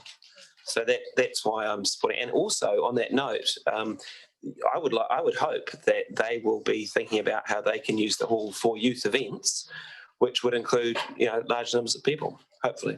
That's really helpful, actually. Great. Yeah. Cool. Moving on, Councillor Fulton.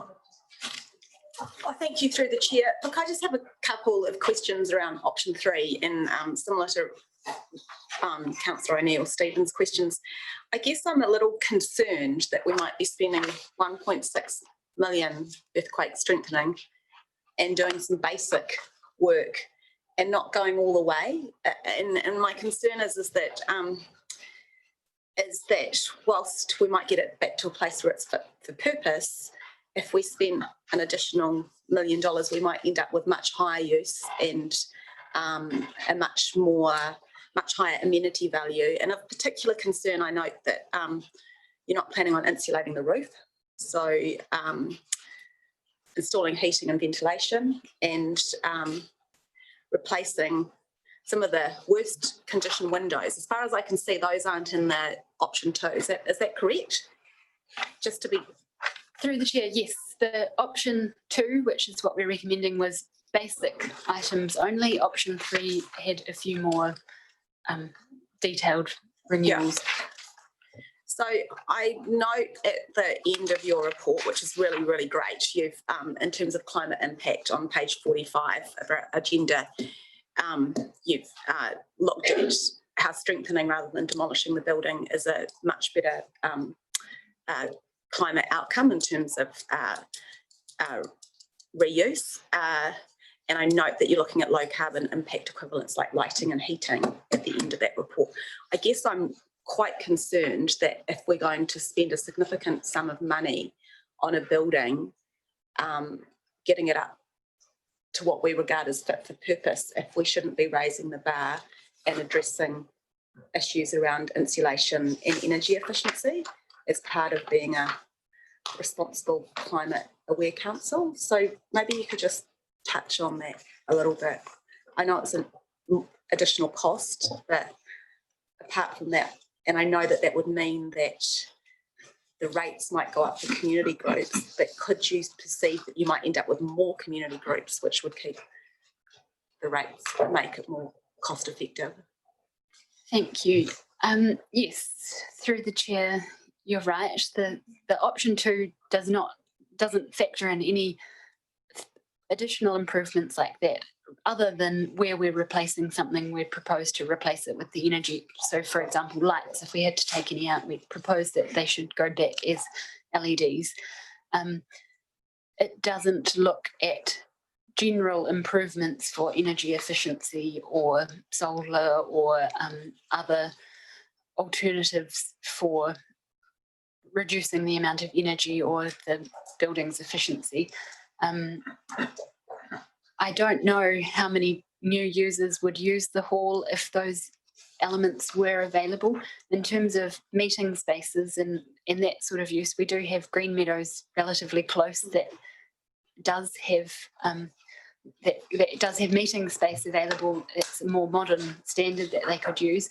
The users that are using this hall at the moment tend to use it for its features of being an open space that you can play badminton and dance and throw things high and rather than for a meeting space that you need particular energy efficiency features to use, if that makes sense. But in the option 3 of the report, that's where there would be those improvements for additional features. And I've just got 1 or 2 more questions through the chair. If the commercial kitchen was installed, would you see that the use of the space could change? It kind of follows on from your answer. Through the chair, we haven't talked to the community about whether there would be any additional use if there was a different type of kitchen there. The users that are there now have cups of tea and, supper, and I'm not sure that they would require a commercial kitchen for what they're doing there. Again, there is a larger kitchen at Green Meadows relatively close by that serves that catering purpose if it was required. This hall is in our network of halls is the basic community hall type, if that answers the question. Thank you. Thank you, that's very helpful. Just one last question through the chair. So we haven't gone out to the community and asked them what they would like in terms of the space, or through the chair, through the annual plan, there was an opportunity for the community to provide input, and we did get a few submissions attached. We also recently phoned the users that have been moved from the venue, so just the users rather than the community as a whole, and those users are keen to get back and are quite comfortable with the hall as it is, really. Thank you so much. You're I'm welcome. just going to raise that I do have concerns about spending a significant sum of money just to get it to what it is, and that we don't necessarily look after our existing community spaces as well as we perhaps should have been. Noted. I think it's probably worth adding, though, to this corridor that the option that you're recommending, you don't see, I don't think, as the final design for the Stoke Memorial Hall going forward. You see it as where we go next. But is that a fair assessment? Yeah, but why would you spend money painting the roof? Through the chair, I think that this option 2 of this report, which proposes strengthening the building so that we can use it again and carrying out some of the basic maintenance and renewals items that are required, will get the hall to a place that users are happy and comfortable using it. If there are changes in the future that mean that more or different or changes are required, it would need to be reassessed at that stage. But at this time, I think what's proposed is the basic upgrade to the building. Okay, thank you. Councillor McGurk.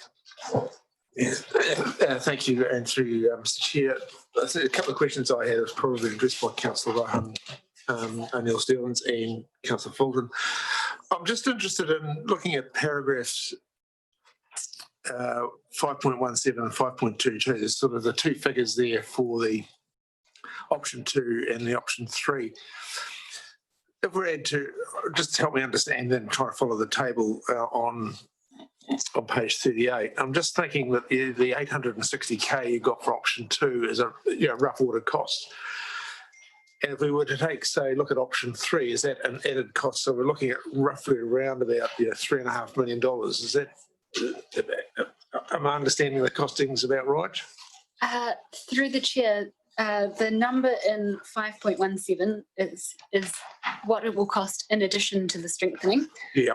The number in 5.22 is also in addition to the strengthening, but not also in addition to the basic upgrades.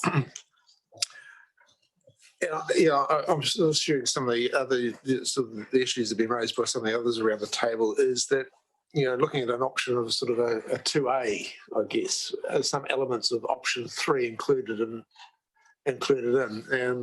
because I was sort of thinking aloud here. What's the option of, say, what's the life of the hall if we do just option 2? What's the life of the work that you're going to carry out? 10, 20, 30 years? Through the chair, some of the items will need to continue to be maintained. For example, the painting will need to continue to program that as we go. That's OPEX. Yeah, but the strengthening itself will mean that the building is able to be used into the. I'm thinking more about things like the roofing and the heating. If I'm just thinking, I'm being a bit flippant, I know, but slapping some, doing some repairs on the roof, slapping a coat of paint, and we're back there in a few years to do it again. I'm just wondering, the cost benefit analysis of whether we do the job once and do it properly, knowing we're probably going to be stuck with, we're going to have this asset for a lot longer than that. And I just wanted to explore, that option.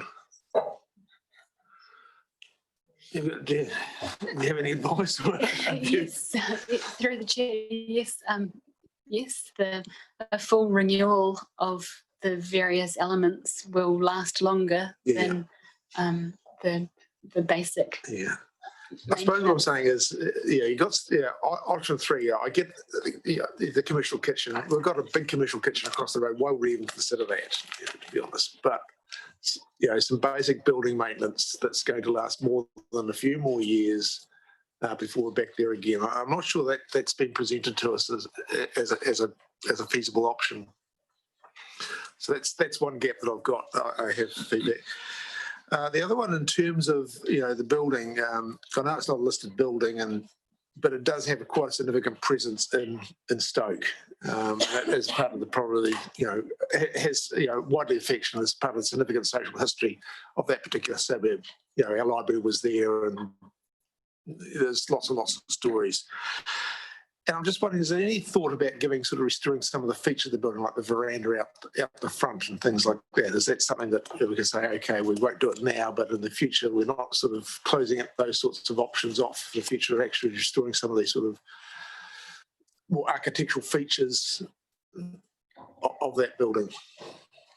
Through the chair, the option that we're proposing doesn't mean that in the future we can't go back and do anything additional to it, but at this stage it's not proposed. Yeah, you're right. It does. There are members of the community in that are attached to the historical significance of the building, but at this stage we're not proposing to do anything to renew any of those elements. Okay, no, that's all my questions. Madam Mayor. Thank you. Through you, Mr. Chair. Chris, look, I've just got a couple of questions. Hopefully you can help me with, just in terms of the likely design solution for the earthquake strengthening. How invasive is that likely to be?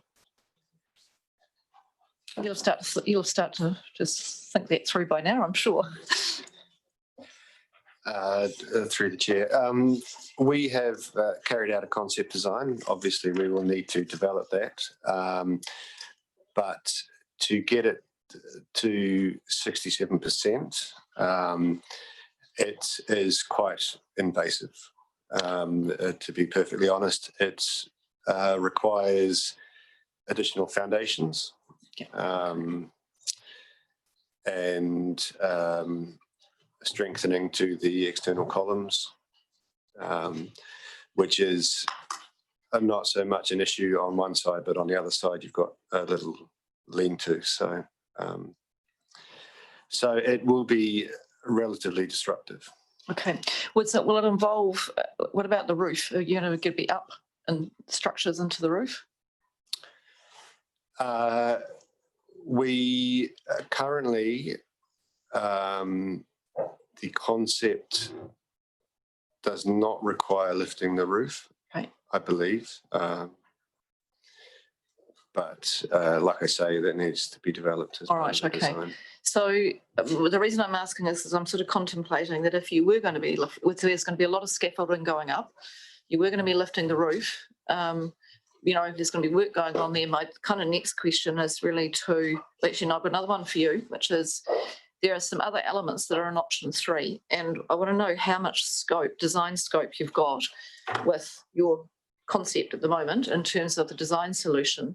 And the reason I'm asking is in the sense of, we've done some other work on another reasonably major building, and adding bits to ceilings or weight, you know, future changes actually do influence the you know, building code elements around the earthquake strengthening. So have you got enough in there? So let's say, you know, council decided in a couple of years' time to do a whole lot of acoustic panels that they were going to hang from the ceiling or do something else, and there was greater loading on the building. How much would that sort of thing influence the type of concept design you're thinking of? And I'm wondering, maybe not a lot, given you're not planning to get up and strengthen through the roof, but maybe it does. Yeah, the addition of weight anywhere in the building will affect the design and the demand on the elements. So it's certainly something that we would need to take into account in the design. And it may be a case that we need to go a little bit beyond what we would have done if there is a forecast set of works to add weight, especially to the roof. Okay, so at this stage, looking at getting to 67, has it been hard work getting it to 67, or has it been relatively, you know, because I'm going, well, are we at 67? We're just getting it there with the concept design solution, or have we got a fair amount of scope within that? Because it is a concept design, it is not an exact design, so I couldn't really comment on how much additional capacity we will have if we carry out the current design. Okay, thank you. Jane, just in terms of the asset management plan, when's the roof due for replacement? Do you remember? Like, I'm sure you probably won't know that off the top of your head. No, I couldn't get it up fast enough on my iPad. You know, when you're looking at the components of what you'd put in and not put in for this one, did you look at, you know, when the likely, you know, when things are timetabled? Through the chair, we had the building assessed reasonably recently, and they've identified some elements of maintenance that we need to carry out on the building, which is recommended in this basic maintenance option.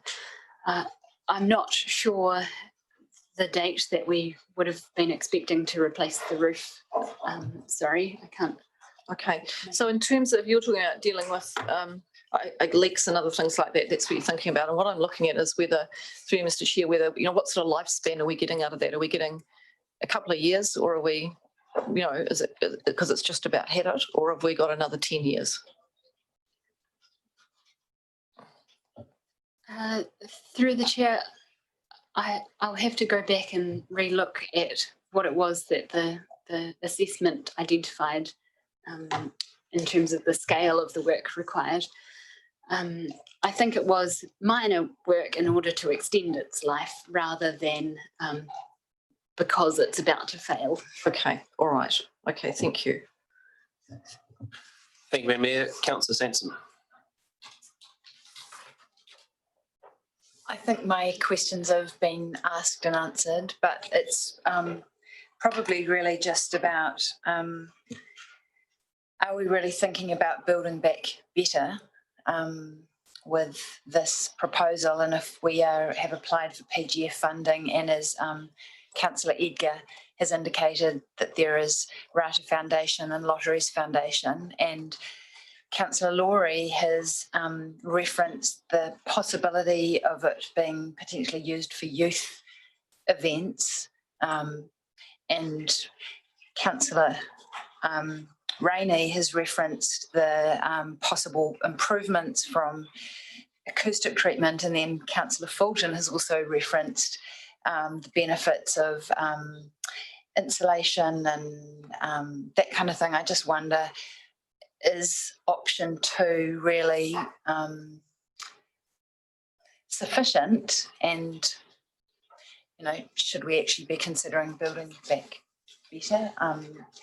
I know that you've recommended option 2, but if councillors were supportive of, I think, like Councillor McGurk or Courtney suggested a 2+ or 2A option that was somewhere between 2 and 3, so that we actually tried to provide something better for the community and make it more, have better amenity value. And is that something that officers would support? Through the chair, what we've proposed, as you say, is the basic option.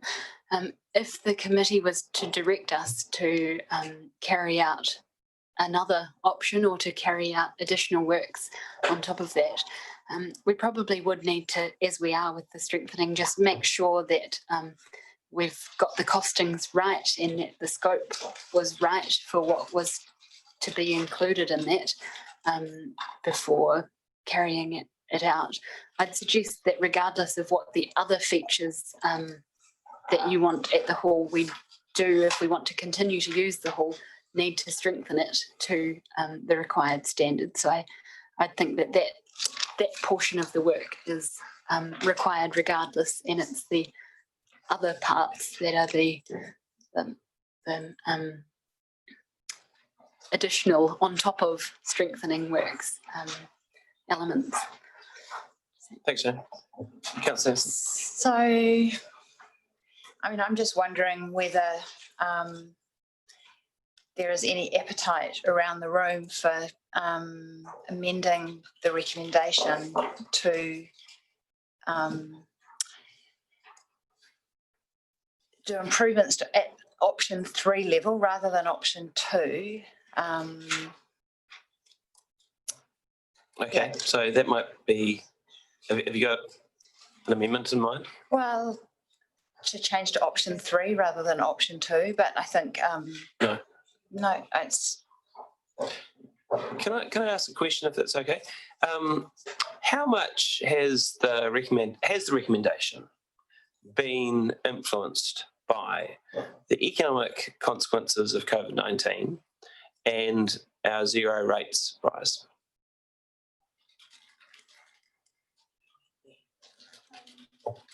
Through the chair, we are making a recommendation based on, the current situation, in recognising that we don't want to improve a facility beyond the point that it's needed to be improved to.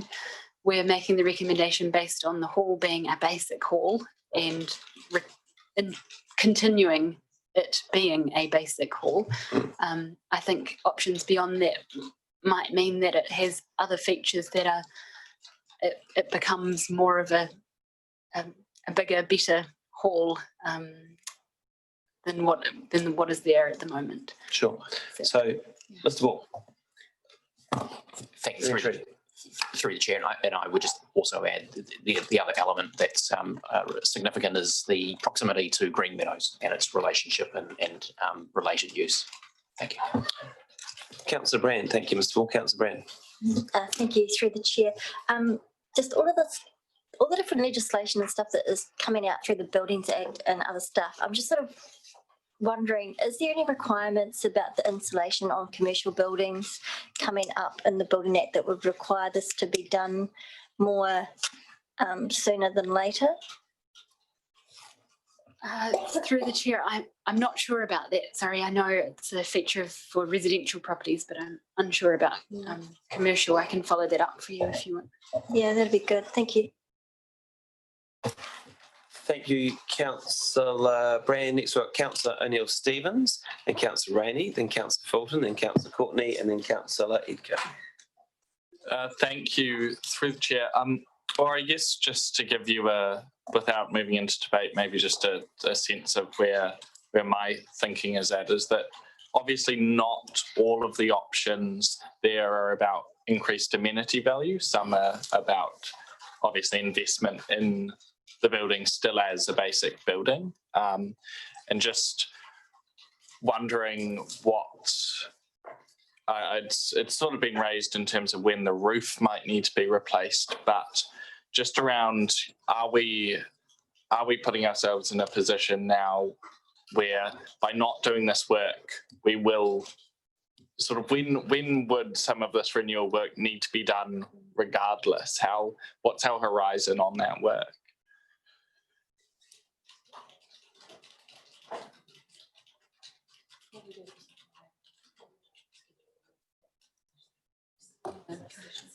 Through the chair, I was just chatting to make sure I had the right answer here. We carry out condition assessments that identify what state the building is in and how long we can maintain it in that state before significant work is required. We aim to extend the life of the building with maintenance rather than jumping straight to renewal when it's not needed. But I can see that you're coming from the angle that we are already carrying out work. We're going to be disrupting the use of the hall, and there may be other factors that we can do it all at once to get it all out of the way at one time. And I can see that that's the angle that you're coming from there. Yeah, and so perhaps sort of to the chair, I wouldn't be sort of a full option 3, but perhaps there's scope for conversation with the officers about what of those investment in the building as opposed to amenity value could be worth doing with, things like whether renewing the ceilings. I can see if you were going to replace the roof, you'd probably renew the ceilings and insulate the roof at the same time. Perhaps conversation is worth having about what of those things could be of value.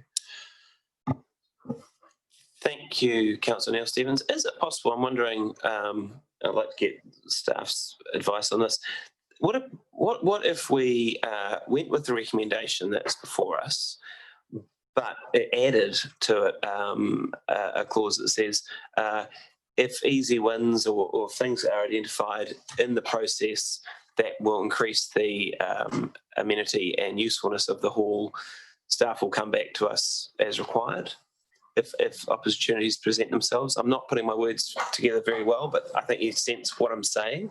Is that an option, do you think? Through the chair, I think it probably is possible. The issue will come when, if there's additional items that have additional cost that we need to be coming back to you for seeking that additional expenditure. Noting though that the way we've set it out here is that the strengthening work is in the first year and the other work is in the following year, which we'll have some time to get those costs sorted before then. Okay, we'll keep going with questions. Councillor Rainey. When was the hall built again? It was in the 50s, wasn't it, or late 40s? Early 50s. Early 50s. So I don't know how many people in the room have ever hired that hall or actually used the hall as opposed to just going to something in it. But if you do, essentially that part, probably apart from the kitchen on the side, that hall hasn't changed since it was built at all, I would have thought. Very little. The stage is incredibly shallow. It's almost impossible to use. It's got a kind of a proscenium arch, like they thought they were going to do shows in there, and a curtain. How many of us have ever been to anything in the Stoke Hall where the curtain's ever been used? Or actually, when the stage has even been used? Very rarely. I mean, I know you can't really fit much more than, well, for instance, Anzac Day service, you can't fit more than the dignitaries on the stage. If you've got anything else, like a band or whatever playing as well, they've got to go down on the body of the hall. Here's a suggestion, CML, is that what they call CLN? What are they called? CLN, so I'm a bit fuzzy in the brain today. Could potentially think about ways that the building could be more useful with hardly any change at all. I would suggest getting rid of the stage entirely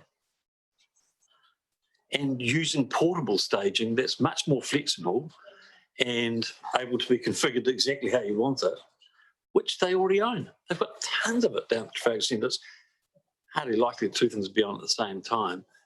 So already they own staging, they already own carpeting. I'm presuming that we would need to redo the curtains, or I don't know what state the curtains are. Maybe they're from 1950 as well. Could probably sell them for vast. I don't want to go down there. So so my suggestion being that actually, I personally think that the building could be more usable with not much shift at all. Thank you, Councillor Ray. So there's some reoccurring themes emerging. We'd like to take a 5-minute adjournment. We'd like to have a talk about how we might be able to adjust the recommendation to recognise the themes that are coming through. And then I'm happy for us to go back to questions after we've had the adjournment, if that's all right. So 5 minutes would be great. Thank you.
You right there?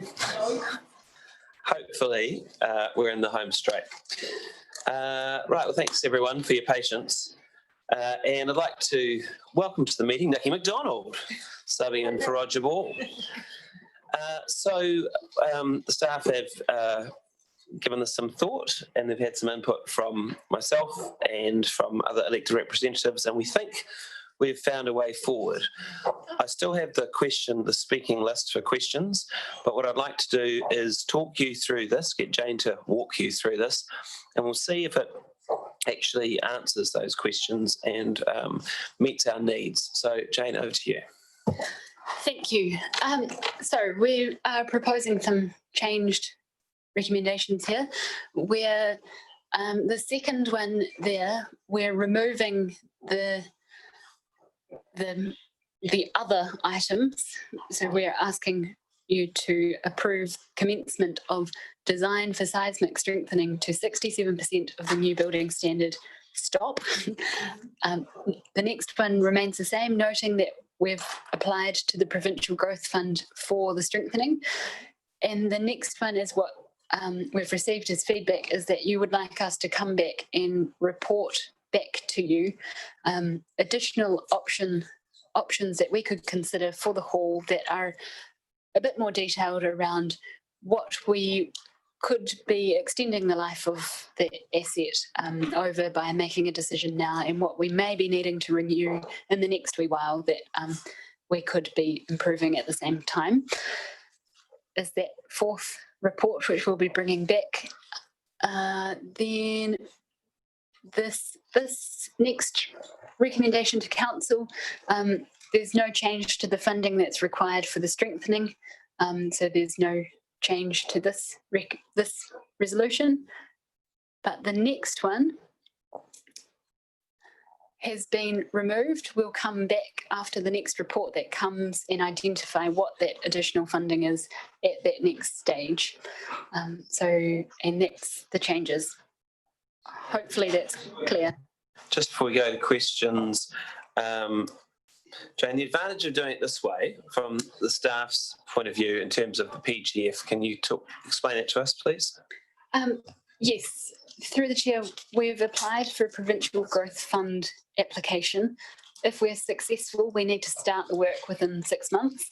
And in order to start the work, we also need some council funding to ensure that we can get it going. So the benefit of at this stage approving the earthquake strengthening design and work is that we will have the funding to, if we are successful in our application, to commence work as per the Provincial Growth Fund criteria. Thank you. So questions, Councillor Neil-Stevens. I'm happy to move that, Mr. Chair. Oh, great. Councillor Samson got in just before you, Councillor Gippert. Thank you. Any questions, Councillor Noonan? Oh, thank you, Mr. Chair. Look, just given that we've got a recommendation to council, what's the timing for, so that the staff will go away and do some more work, but when does the recommendation to council arrive at council? Is it after they come back? So that goes forward so the Provincial Growth Fund money can be accepted. But in the meantime, staff are going to do some more work. Okay, thanks. Great. Any other questions?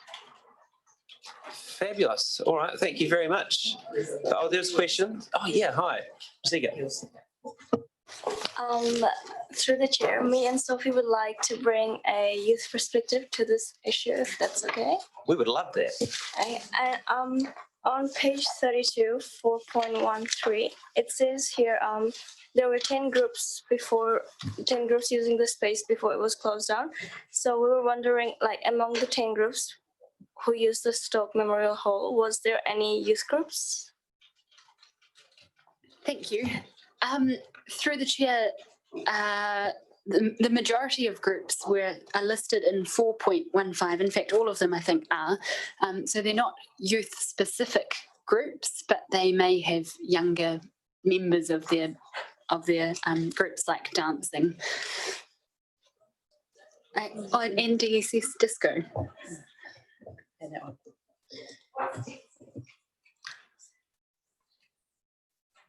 DSS Disco is the Disability Support Services Disco. Cool. Any other questions, Rebecca? Yeah. Okay, Sophie, thank you. I also wanted to add, this is more of a comment, but Stoke feels kind of left out of amazing great spaces for all ages, and it would be great to have a new space or remade space in Stoke for all ages from small children to adults. Just want to put that out there. Couldn't agree more, Sophie, thank you. And that is definitely the way we're heading. Thank you very much. All right, if there aren't any other questions, we'll go to debate. Thank you very much to the staff for their input. Would anyone like to debate? Recommendation? No? Okay, in that case, I'm going to put it. All those in favour say aye. Aye. All those against say no. The ayes have it. Thank you very much. We got there. Good collaborative work by everybody. Thank you very much, guys. It really was. All right, so we're gonna finish just after 1:05. We will finish with the karakia, and I'll get you to stand for that, please.